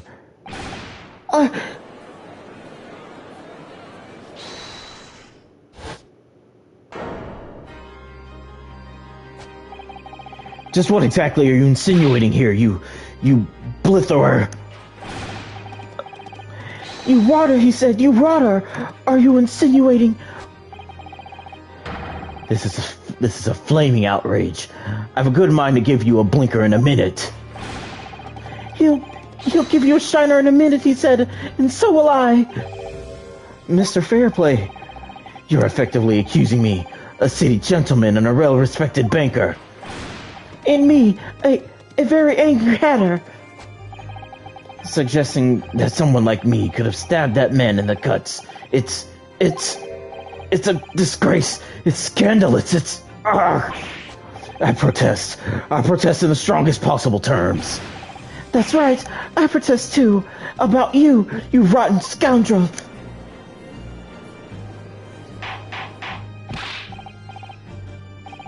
This is not the time, witnesses. I will not permit this wanton invasion of the stand. Return to your seats at once. But this is beyond reason, my lord. It's outrageous. It's very hurtful, you know. My lord, if I may comment. Go ahead, Lord Van Zieks.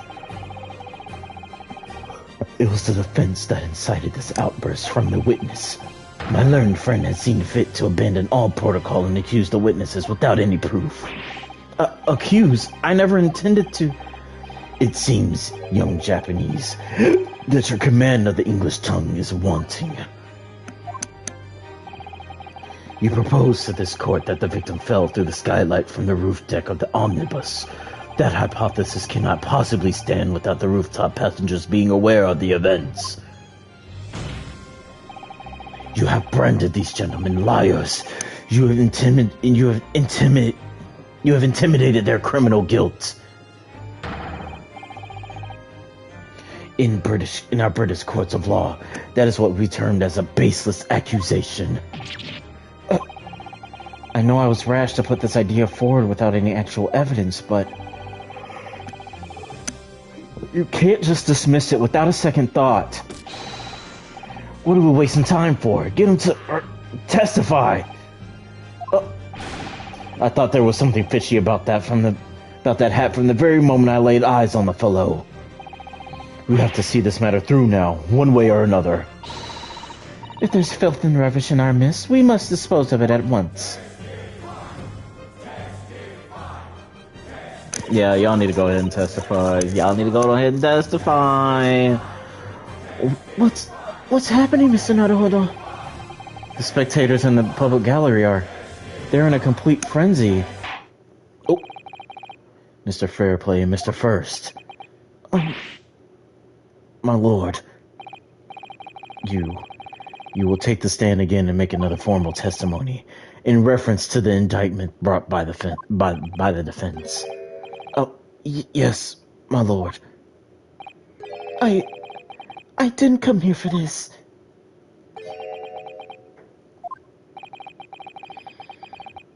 There's no time to think this through. All I can do is keep pushing forward.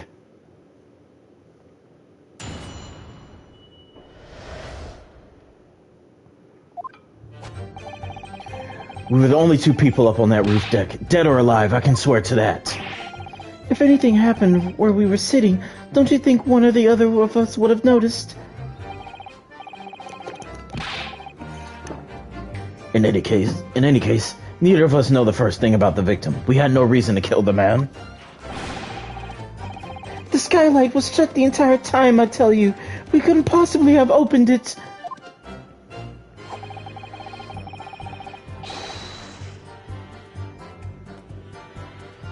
If you're so sure the victim fell through the skylight, where's your proof? Well, time to press y'all on everything on that front.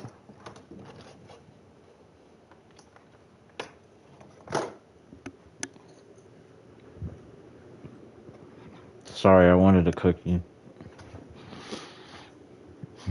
I must say that that on listening to this testimony is somewhat hard to imagine.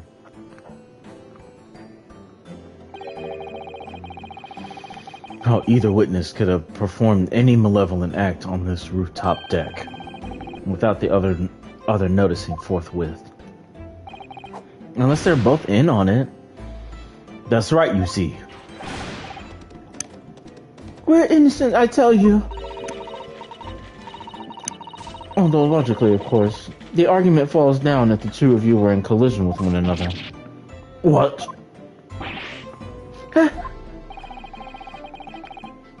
According to investigations by Scotland Yard, the two witnesses share no common dealings. Ha! Well, I don't trust coppers any more than I trust the stinking rich.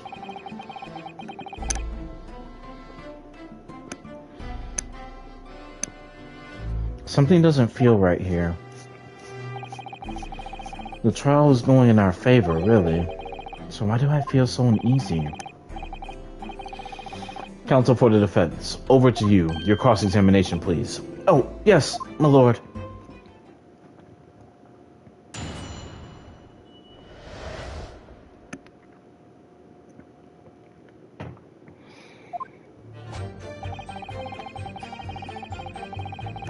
Hold it!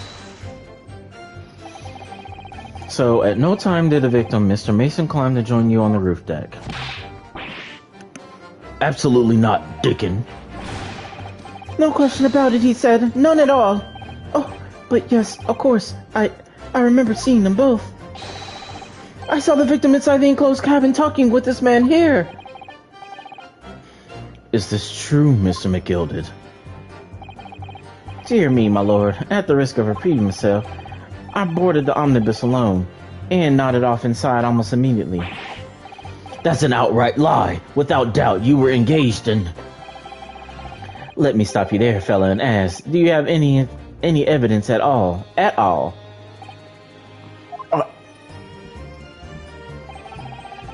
Tis all about evidence in the courts these days, so it is. You do well to remember that. I saw you with my own eyes. This is going so well.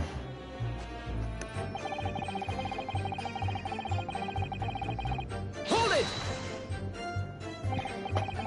Well, it was on the final run of the omnibus at past 10 o'clock in the evening. It would certainly have been quite dark, perhaps too dark to see clearly. Is this some kind of a lark? Is this some kind of a joke, he said? Is this what this is? Or perhaps one or the other of you fell asleep briefly. Are you fair dinkum, sir? Are you serious, sir? That's what he said. It's impossible, I tell you. I'd give you the keys to the vault if you could fall asleep in that bitter cold. And if you did manage it, your eyelids would freeze shut and you'd never open them again. That's extreme. It was extreme, I tell you. And we had to put up with it because this man had locked the door. Any true gent would have unlocked it and let me in when I knocked. I'm dreadfully sorry about that, young fella. But you see, I was away with the fairies and I didn't hear you at all. That's a lie. I saw you through the glass. You were talking to someone. Now, 'twas a cold night, so it was. People do be seeing things that aren't real in the cold. 'Tis hardly surprising. Seeing things. Saying things. I believe we have reached an impasse here on this particular point. You. Don't take it personally now, lad. If I'm a suspect in this case, then 'tis only fair that you and the others are fiend too. Open and free competition is what a capitalist society is all about. This isn't a competition. This isn't a competition I should really like to be involved in.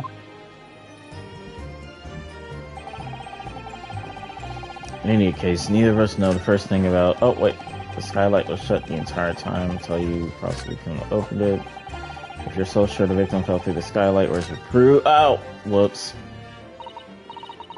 I wonder if these two men were really involved in some way. I couldn't say. I don't really know anything about them, do I? Although... either. It's so hard to know what to believe here. I think we should try to remember that it's evidence alone that can truly determine the outcome of a trial. Evidence? No one can argue against decisive evidence, including the members of the jury. So you're saying that what we need now is to find a conclusive piece of evidence? Yes, Mr. Naruhodo, precisely.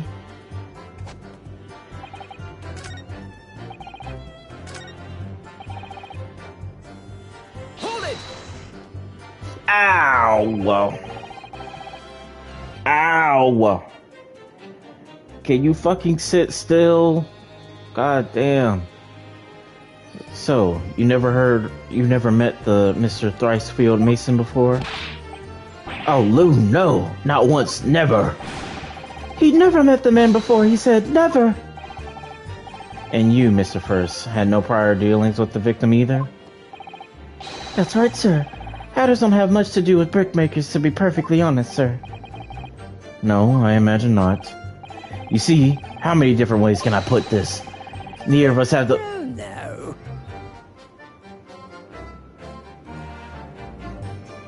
Excuse me. What's going on with that one? Mr. McGilda? Yes, counsel. What can I be doing for you? Did the witness's last statement give you a pause for thought somehow? Not the remotest connection. Is that right now, I wonder? What are you insinuating now? Ah, Mr. Fairplay. It has been too long, so it has.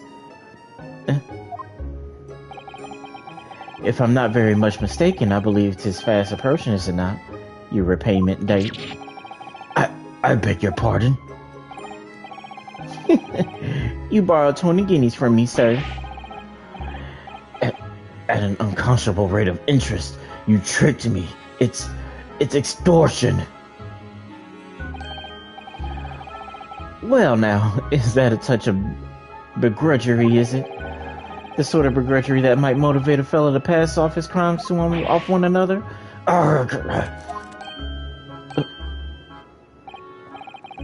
And young Mr. First. Me, sir? What do you want with me? You do be making hats for a living, do you not? That there top hat sliding on your head, is that one of your own creations, is it? Oh, well, I'm still just an apprentice, you understand. I'm learning to find the perfect fit for whatever fine gent walks through the door. The perfect fit, is it? Well, it is a very distinctive design, so it is. Many customers like it, I tell you. They like a distinctive touch.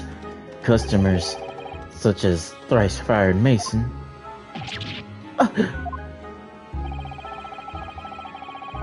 It was a photographic print of the victim submitted as evidence before, my lord.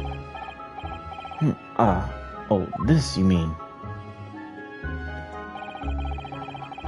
I can't help but thinking the poor fella's hat looks distinctly familiar, wouldn't you say?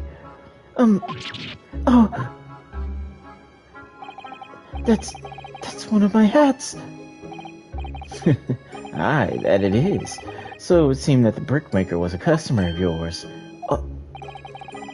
The sort of customer, I'd wager, you could have had a wee quarrel with over the distinctiveness of the goods. Oh, no, sir. Absolutely not, sir. Well, there's really nothing more to add. It wouldn't be right to say that the two fellas here having the remoteness connection to the victim, you see. I rest my case. You little weasel. Arrgh. He's better at this than I am. Gosh, Mr. McGilded certainly has been thorough in his research, hasn't he?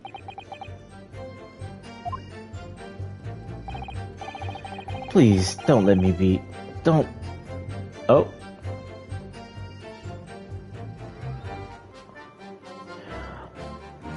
Please, don't let me...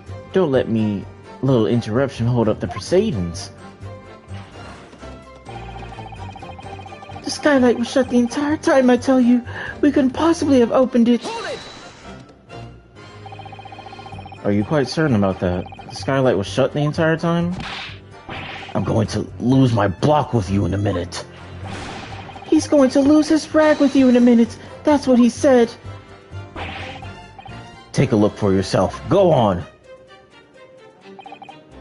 You see? It's shut fast now, just like it was on that night. So it is. Of course, a fellow the size of Mr. Mason could likely break right through it. Still no. What? Just looking at the size of that thing, you understand. Now you hold on there a minute, sir. The size of the thing means nothing. Not on its own. Let's consider the bigger picture here, shall we? Let's stop biting our cane, shall we?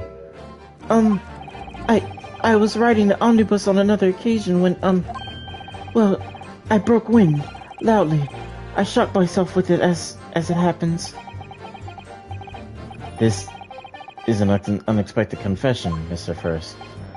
Oh, I just meant to say, well, the point is, I tried to open the skylight, you see. But, just my luck, I couldn't make it budge. The stench was terrible. Everyone was looking daggers at me. I went as red as rogue as I did. Are you expecting me to sentence you? Oh, no, sir. The point is, the skylight can't be opened. I tried and tried when I was inside that cabin of shame. Excuse me! Do you have something to say about that, Miss Lestrade? Miss Lestrade!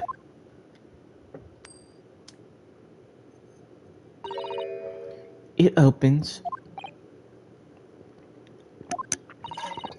The skylight. That is what we're talking about, right? Hey, don't you shoot that damn thing. If you shoot it, it better be at him. All them skylights open, dead easy. More easily than you can load that weapon. That's a lie, I tell you. Otherwise, when I broke wind, I... You can't do it from inside, you mug. Oh! Look, a few weeks ago, I was up on the roof deck of one of them drags.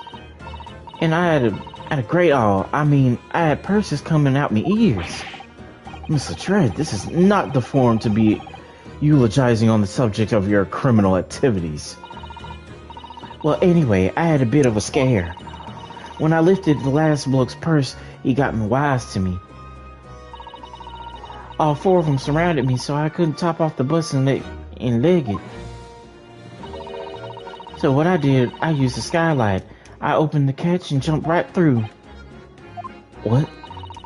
Yeah. The catch from the skylights is on the top side. That's why you can't open them from in the cabin. The skylight opens from the roof deck. Bailiff, climb up onto the roof of the omnibus at once and verify this witness's claims. Yeah, it's right there.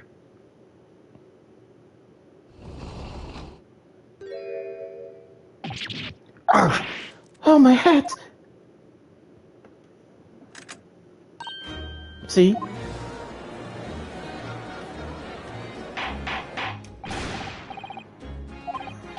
So, it appears that this street girl's statement is quite true.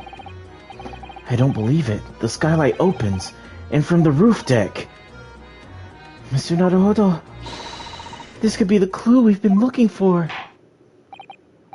Well, counsel for the defense, please continue with your cross-examination. Yes, my lord. So the skylight opens. Perhaps I should investigate for myself.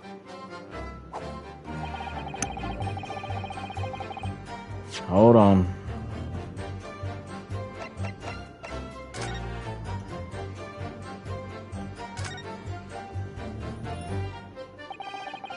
So the skylight was fastened shut before. But now that the catch has been undone, we should be able to open it.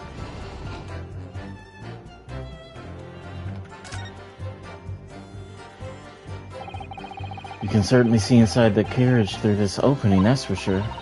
Yes, and there's a lamp inside the closed cabin. So I'm sure that the witness would have been able to see quite clearly. That's not good for us. Oh. Objection! Ah!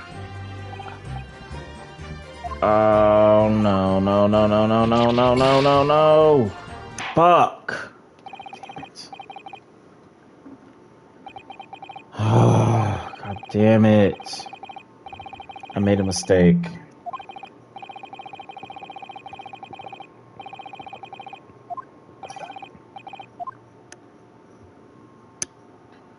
I accidentally hit triangle. I was supposed to press the statement. Guilty. Guilty. Guilty. Guilty. Guilty.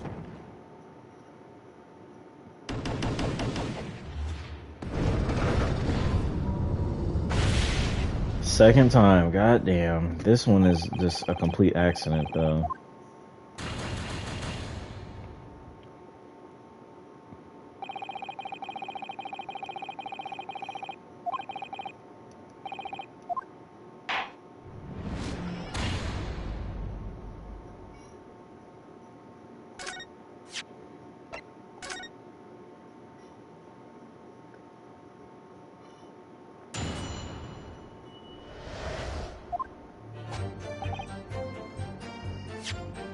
Alright, can we still see if it opens?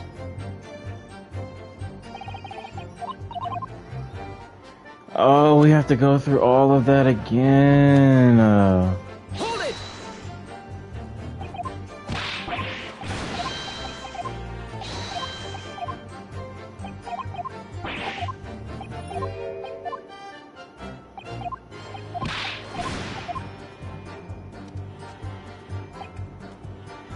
Hold it!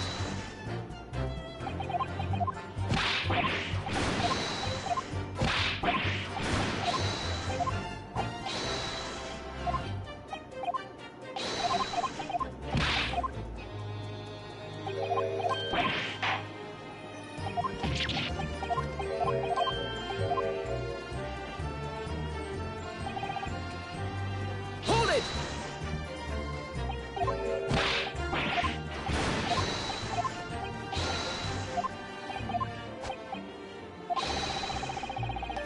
Well, now. Excuse me.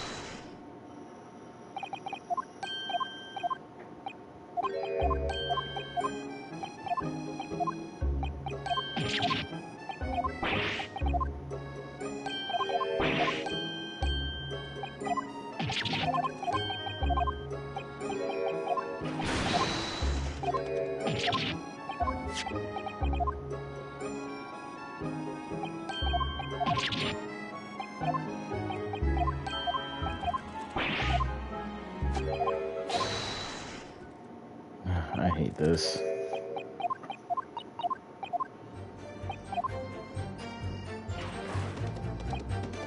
Hold it!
That's right. I demand to hear it. We came here to say what we saw, I tell you. Not for this. But you can call us both shysters and brand us criminals. You call us liars, that's what he means, and accuse us of doing it. As it stands at the moment, there's no hard evidence that incriminates yourselves now, is there? I believe we're much in the same position as one another here.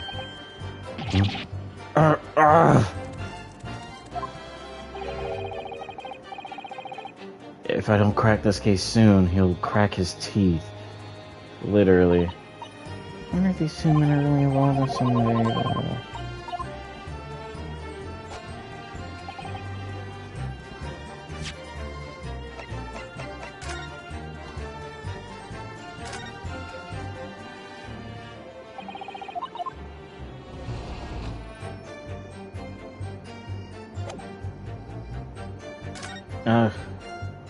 It's open.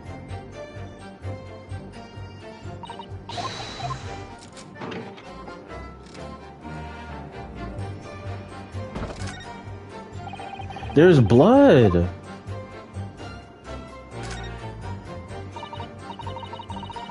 does open very wide, doesn't it?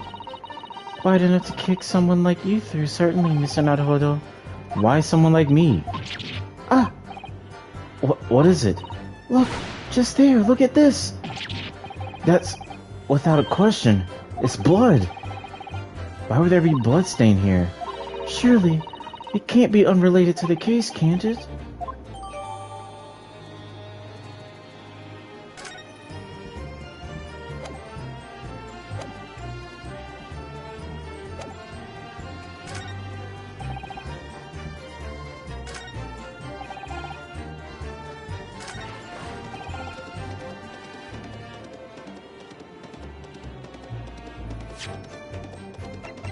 Objection! That's some bullshit. On the night in question, the victim was fatally stabbed in the stomach, and immediately afterwards, the victim's body was pushed through the skylight into the cabin below. Those are the facts, and the irrefutable proof remains clearly visible on the omnibus that stands before us today in this very courtroom. What? That's utter humbug.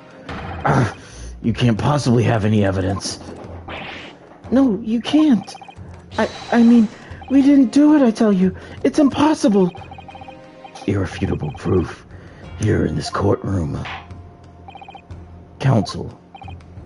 My lord, I believe everyone would appreciate a little clarification here. Where exactly within the omnibus is this evidence to which you allude? You will point out what it is that proves the victim fell through the roof deck through the skylight. Motherfucker, if you don't look at this little bright red right here. By Jupiter, is that blood? This bloodstain proves two things. Firstly, when the incident occurred, the skylight of the omnibus was open. What? And secondly, the victim was already bleeding when he fell through the opening. Oh my. And so it follows that Mr. McGilded, who was inside the enclosed cabin himself at the time, cannot possibly be guilty of this crime. No.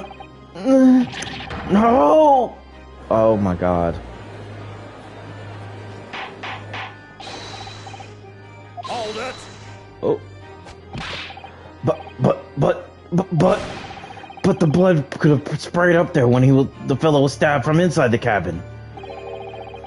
And only found its way to that one particular spot on the skylight? Sure, and that would be very convenient. And let's keep in mind that the skylight catch can only be fastened from the roof deck. I myself wouldn't have been able to open it now, would I? But, there's no way to know for certain, is there? If the gent really fell through the skylight, I mean. Why don't you have a good look at the floor of the cabin between the two seats, Mr. First? 'Tis all too plain, if you see. There's the aftermath that shows the poor fellow dropped from a fair height right there, so it is. What? No! But it can't be. It's all lies. My fellow jury members, I think we can all agree that this is clear proof of the defendant's innocence, can't we? I believe we can, yes, sir. It's clear to me that where the filthy rubbish can be found in this courtroom. So they thought they could pull the wool over my eyes, did they? I won't tolerate any of the Gilded carriages being sullied with blood. I won't tolerate it. Oh, I always knew that nice gentleman who gave us that delightful part couldn't have done such a thing. On three, then. Everyone. 1, 2. Oh? 3. Objection! Oh! Damn. Damn. A chilling performance, Mr. McGilded. Oh? And what would you be referring to there now, Lord Van Zeeks? A bloodstain on the frame of the skylight. Such evidence is null and void. Why? For one extremely simple reason. That smear of blood never existed. What are you talking about? It's there for all to see. It's clearly blood. I personally attended Scotland Yard's investigation of the omnibus. The officers involved went over the carriage with a fine-tooth comb. So I can state with absolute surety, no such smear of blood existed in the carriage. At least, not until this trial began. But are you suggesting, Lord Van Zeeks, that the stain of blood was fabricated, my lord? Yes. And while this court has been in session,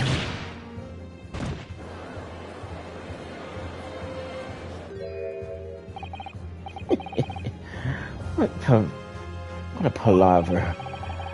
I must say I didn't expect such cruel reasoning from a prosecutor of your standing, Lord Van Zeeks. But I'm Mandus McGilded, a fellow known all over the capital for his fine contributions to public life. I don't take kindly to slander, and I'll fight it to the bitter end, even if it's rolling off the tongue of the Reaper of the Bailey. Mr. McGilded, I realize that this is your first appearance in the court as the accused. However, I'm well aware of your involvement behind the scenes in many great affairs of dubious nature. You're very adept when it comes to avoiding getting your own hands dirty. And each time it happens that a case that you're involved in is investigated, you adapt the facts. Adapt the facts? What does that even mean? When you wield a fortune the size of Mr. McGilded's, however ill-gotten it may be, nothing is impossible. Tampering with evidence, manipulating the scene of a crime, bribing witnesses. I toast your ability to concoct the most convenient of stories, sir. Lord Van Zeeks, this will not do to be sure. Will it now, counsel? Oh, no. I think it's fair to say this does all sound like a rather far-fetched excuse by a desperate man. The blood on the skylight didn't exist, you say. But if you will all cast your minds back, is it not true that the omnibus there has been in the courtroom this entire time? How can anyone have possibly put a smear of blood on it without the world and his wife seeing? Isn't that right now, counsel? It's true. The omnibus has been in full view the entire time that the court has been in session. My learned friend, here's to hearing your opinion on this matter, in your own words. As you wish. Could someone have tampered with the omnibus during this trial? If you're asking me, I think it could have been during the smoke screen.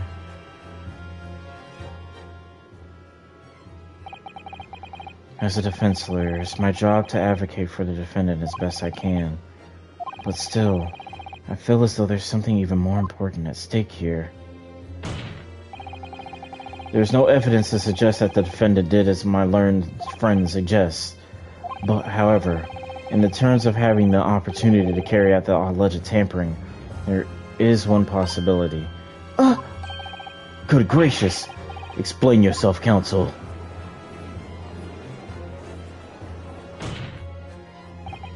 Yes, there is. It seems my learned Japanese friend has no intention of running from this deceit. Deceit?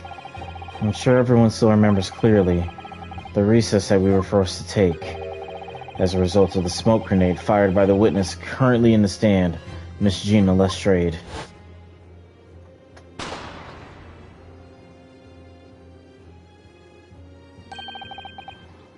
What is going on?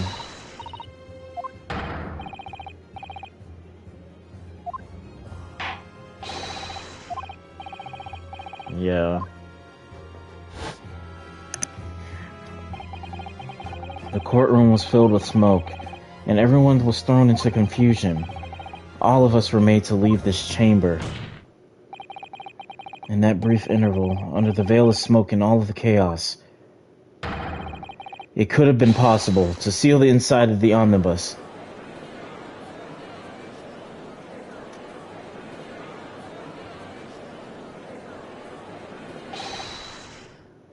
Are you wise? What are you trying to pull, you rotten, feckless gouger? Feckless gouger? You're supposed to be defending me. 'Tis a wicked plot. 'Tis a plot to undermine me, so it is. Whatever you think this is, Whatever you think this is, it changes nothing. The facts are the same. After this courtroom was evacuated earlier as a result of the smoke grenade, a number of inconsistencies materialized in relation to the omnibus. Inconsistencies, such as...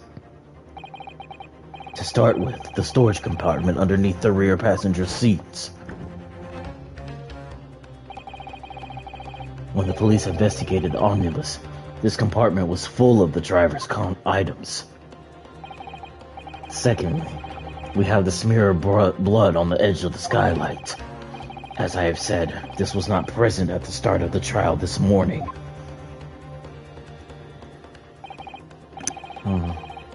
Unfortunately, Lord Van Zeeks, no one is able to corroborate your claims. That's true. When the omnibus was first rolled out, both the storage compartment and the skylight were shut. Accordingly, I'm afraid to say we cannot establish with any certainty if this is evidence of the result of tampering or not. Indeed, my lord. No doubt there was not a single person who saw fit to verify such things. What do you think? Sorry? About the omnibus. Is there anything else unusual about the omnibus?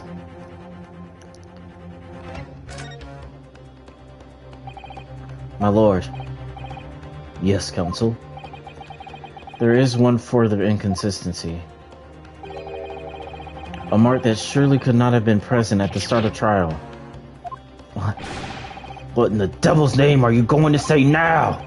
If you dare to betray me, you little maggot, you better start watching your back. Silence, Mr. McGilded. The court awaits the defense's clarification. God. This trial keeps swinging one way then another. I have no idea what's the truth and what's deception. What am I supposed to believe here? I shall have to ask you to elaborate, counsel. Where exactly is this alleged mark that you claim appeared at some point during the trial?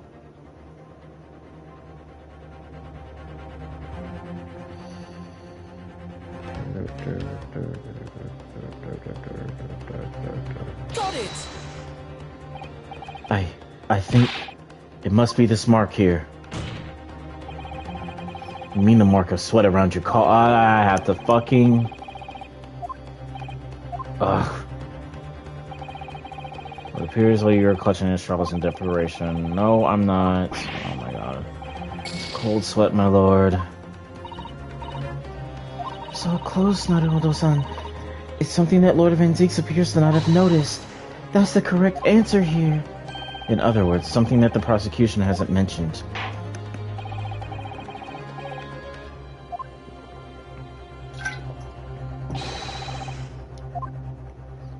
I think I'm on the right track. I just have to, like, I guess, do I need to examine it as opposed to for the great exhibition that's due in 6 months from now? There's a lot of focus being drawn to the Crystal Town and the centerpiece of the whole exposition. Oh, the Crystal Tower is under construction already, I believe. People all over London must be fizzing with excitement at the prospect of such a grand event. Do y'all not see that? Oh, I guess that's not it. Should mark.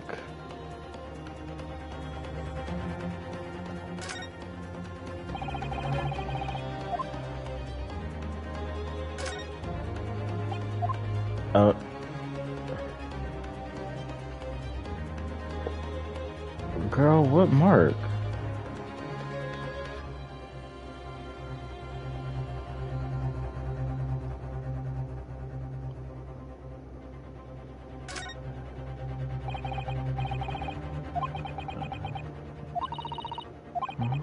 It's just, oh, this bus thing is so obvious that Jesus made no mention of it.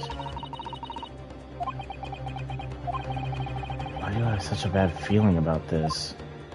So this, right?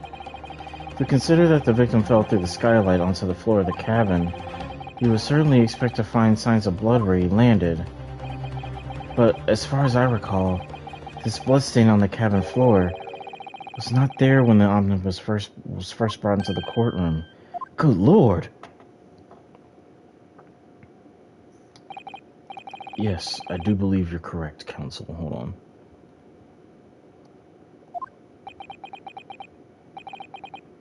Well said. Although, as advocate for the defense, one might say that was a very careless slip of the tongue.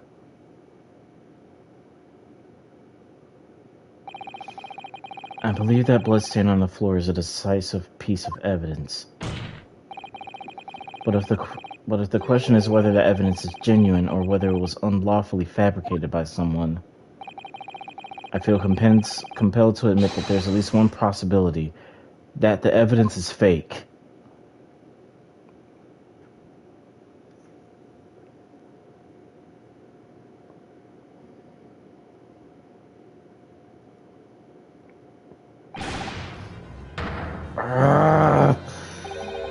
This trial is over. Mr. McGilded, I've done everything I possibly can to cooperate with the court, but 'tis all over now. but you're the defendant. 'Tis over, I tell you. Memory, recollection, what people think they saw, 'tis all nonsense. Facts are what counts, and the fact is that bloodstain is there now. Well, And over the course of this desperate trial, long and extremely drawn out as it's been, that good-for-nothing Reaper of the Valley has failed to present any decisive evidence at all. I'm scandalized, so I am. I thought better of Lord Manzeeks. Well, my lord, I must concur with the defendant. The unaffirmed recollections of an individual cannot stand as evidence. At this moment in time, the particular bloodstain in question is very much in existence. In the absence of any credible method by which to prove its alleged previous non-existence, I regret to say that it would be improper for this trial to continue. Your lordship can't be serious. Lord Manzeeks, what is your position? the prosecution, my lord, has no further witnesses or evidence to present. Very well. In that case, as I believe we have explored every possible avenue in this matter, I shall proceed to my adjudication. As a formality, I am, of course, obliged to confirm with the defense first. What formality? As things stand at the moment, it would seem that Mr. McGilded would be found not guilty. Yes.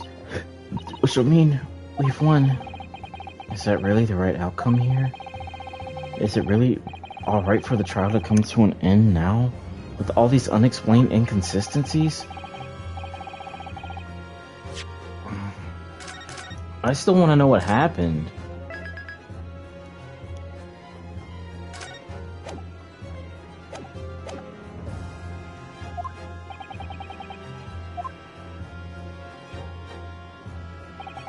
Yes, my lord. The defense believes...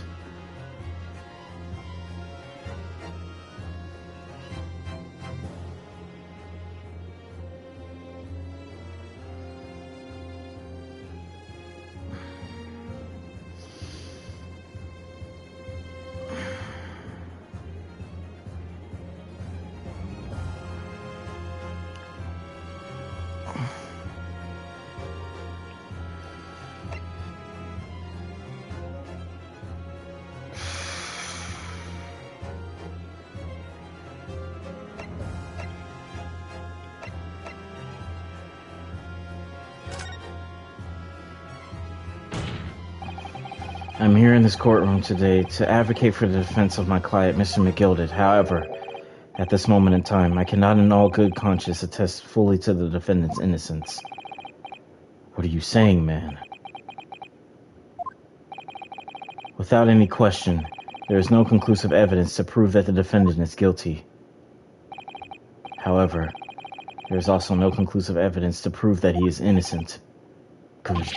Good gracious me!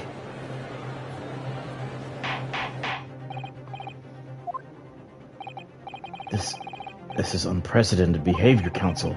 A defense lawyer calling the accused innocence into question. Are you of sound mind?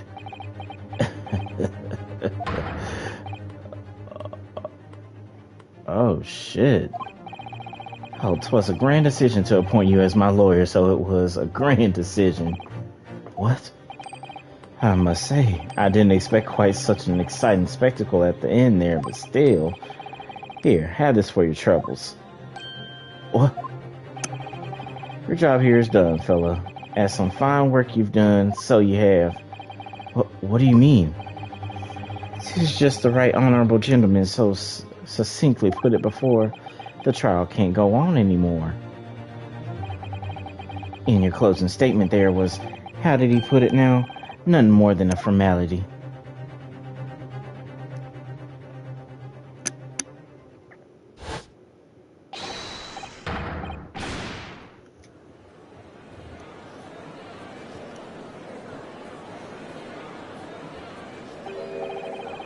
I really don't know what to make of all of this. Was the evidence we've seen genuine, or was it fake? His lordship would be fuming. Any unsightly rubbish should be disposed of promptly, as I said. Stinking Grish are always guilty of something, you... Mark my words. I feel terribly ashamed that I ever doubted the lovely man that gave us this lovely park.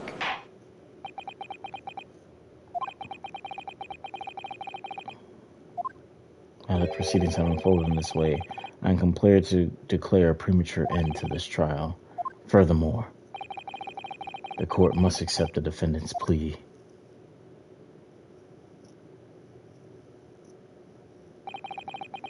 I thank you kindly, my lord. I hereby pronounce a verdict of this court. What? But we still haven't determined if the bloodstain in the omnibus is genuine or not. We don't know if these witnesses are telling the truth or a pack of lies. We have no idea about the truth. Lord Van Zeeks. My lord. The case made by the prosecution was flawed, plain and simple. If indeed the omnibus presented as evidence was tampered with, the prosecution is at fault for allowing such disgraceful perversion of justice to take place. My sincerest apologies, my lord. Objection! But wait. When we were evacuated from the courtroom, Lord Van Zeeks ordered the evidence to be to be secured. I'm afraid the prosecution cannot shun responsibility in this matter. That's so unfair. The culpability of the defendant has not, at the present time, been established by this court. Consequently, the jury will not be required to proffer judgment. What? Well, Lord Van Zieks, it's been a pleasure, so it has. And as for you, my dear fellow, I couldn't have asked for a better defense. Do you mean to tell me this has all been a grand waste of time? 'Tis the law of the land, my good man. If you'd like to pursue this matter further, you can always go ahead and try to change the law. Magnus McGilded. Good grief, you've more to say to me, have you? Just one thing. A warning. This is far from over. Well, something to be looking forward to then.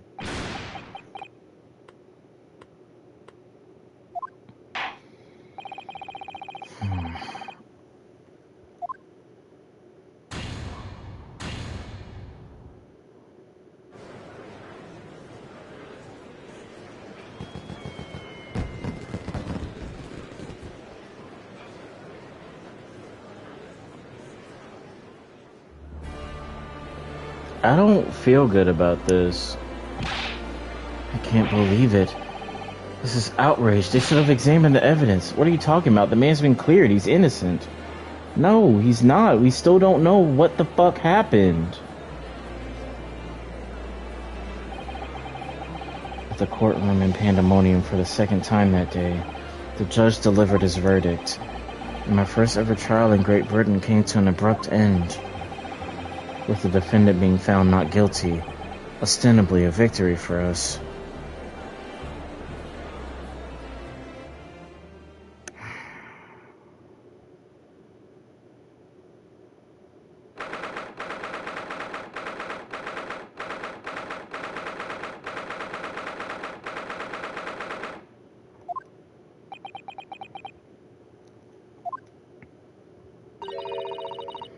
It certainly was a long trial. Yes, it was. Your first ever trial on foreign soil, and your first victory. It was a wonderful performance. My heartfelt congratulations. And to you, Miss Usato. Thank you for your assistance. I suppose we should be happy. The trouble is, we're still completely in the dark about what actually happened. Well, we didn't have enough time. But isn't it wrong? I mean, who's actually responsible for Mr. Mason's death? We don't even know that. The sole aim of the defense is to obtain a verdict that exonerates the defendant. You carried out your duty to perfection. Aye, that you did. Get the fuck away from me. Mr. McGilded. And that girl is with him, too. Well, it seems the stories are true. Oh, what stories? About the 6 enormous fireworks they do be letting off when the verdict of not guilty. I'm sure you must have seen them by now. I'm sure you must have seen them now. Spectacular, when you say. Yes, definitely. I'd heard that it was a sight to behold, and to be sure it was. And I've you to thank, I suppose, for having an opportunity to see it.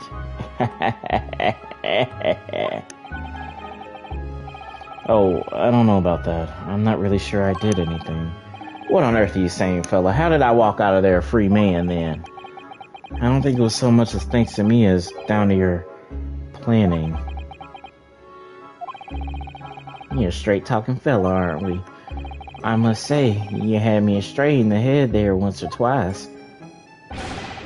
But you're young and headstrong. And 'tis water under the bridge.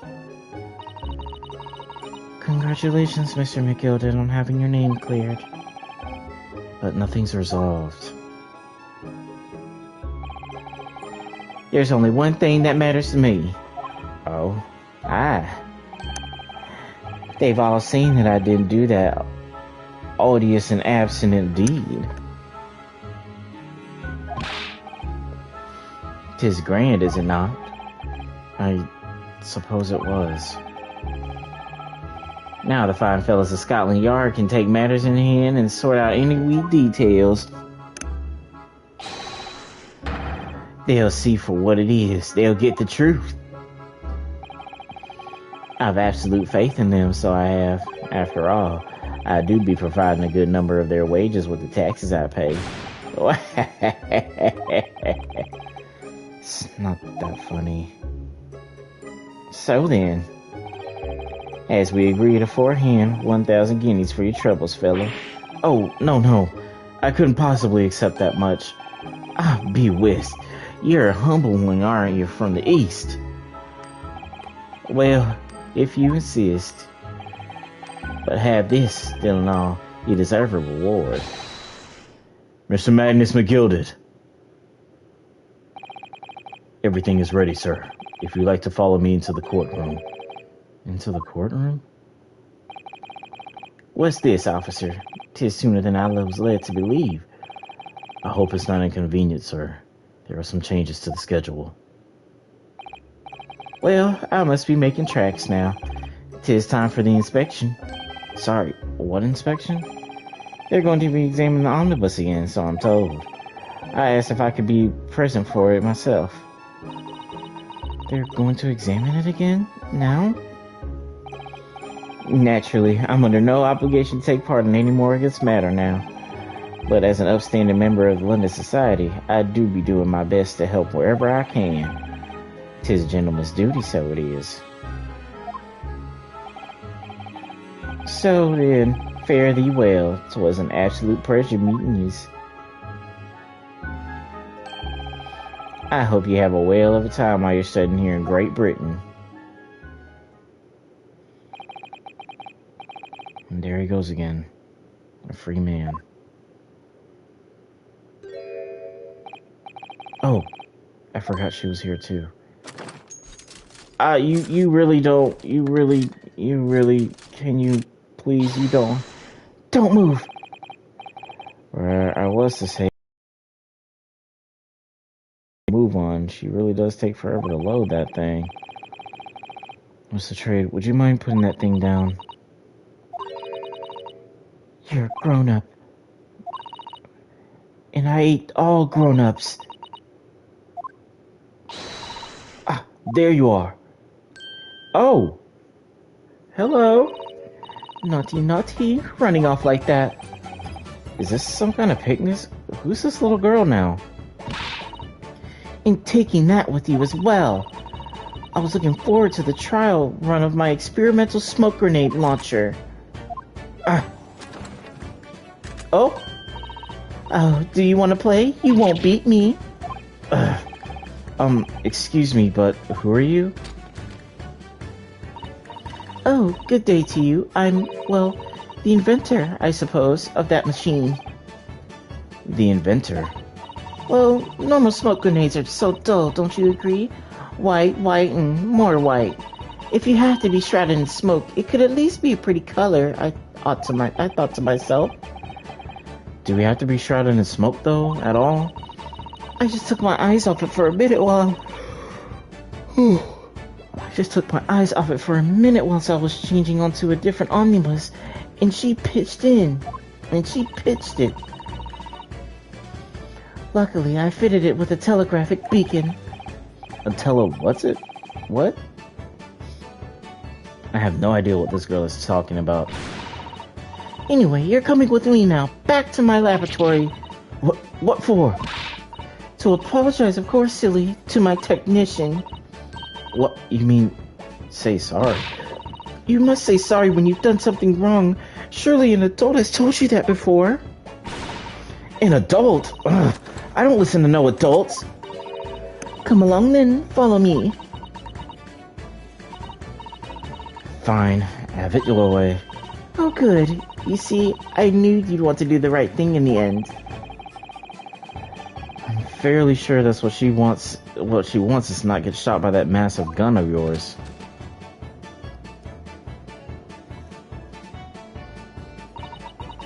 We'll be leaving now then. Bye-bye. I'm so sorry for all the fuss.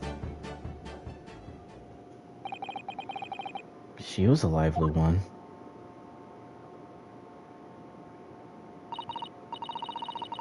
Well, do you think perhaps we ought to be on our way now, too? Yes, you're right. But where to? Oh, I haven't had time to find a place to stay. No sooner had we arrived in London than we had to rush here. All of our traveling cases are still with the bailiff. I was originally planning to spend today in search of lodgings. But at this late hour in the day, I'm afraid we may be out of luck. Don't worry though, I have a plan. If the worst comes to worst, I've heard of a lovely park where we could spend the night. Please tell me you're not thinking of the Gilded Park. I know it may be a little chilly at this time of year, but our youthfulness will see us through. I'm not so sure about that. I think a midwinter London will freeze a young person solid just as easily as an elderly one.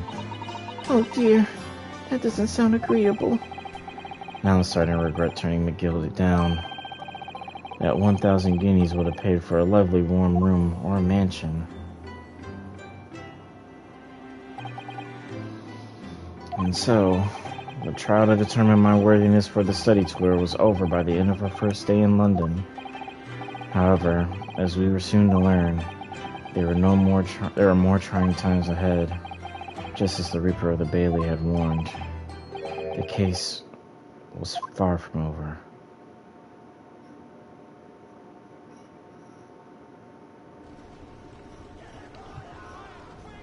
What's going on? Get the fire brigade! Water! Bring water, quick! What? How did this happen? I don't know, sir. By the time I got here, it was already engulfed. No one was supposed to be allowed in here before we started investigating. Oh! No. Oh, good God. There's someone in there.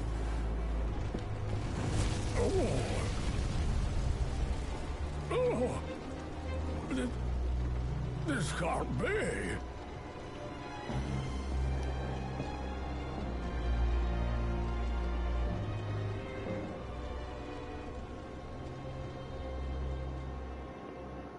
Oh, shit.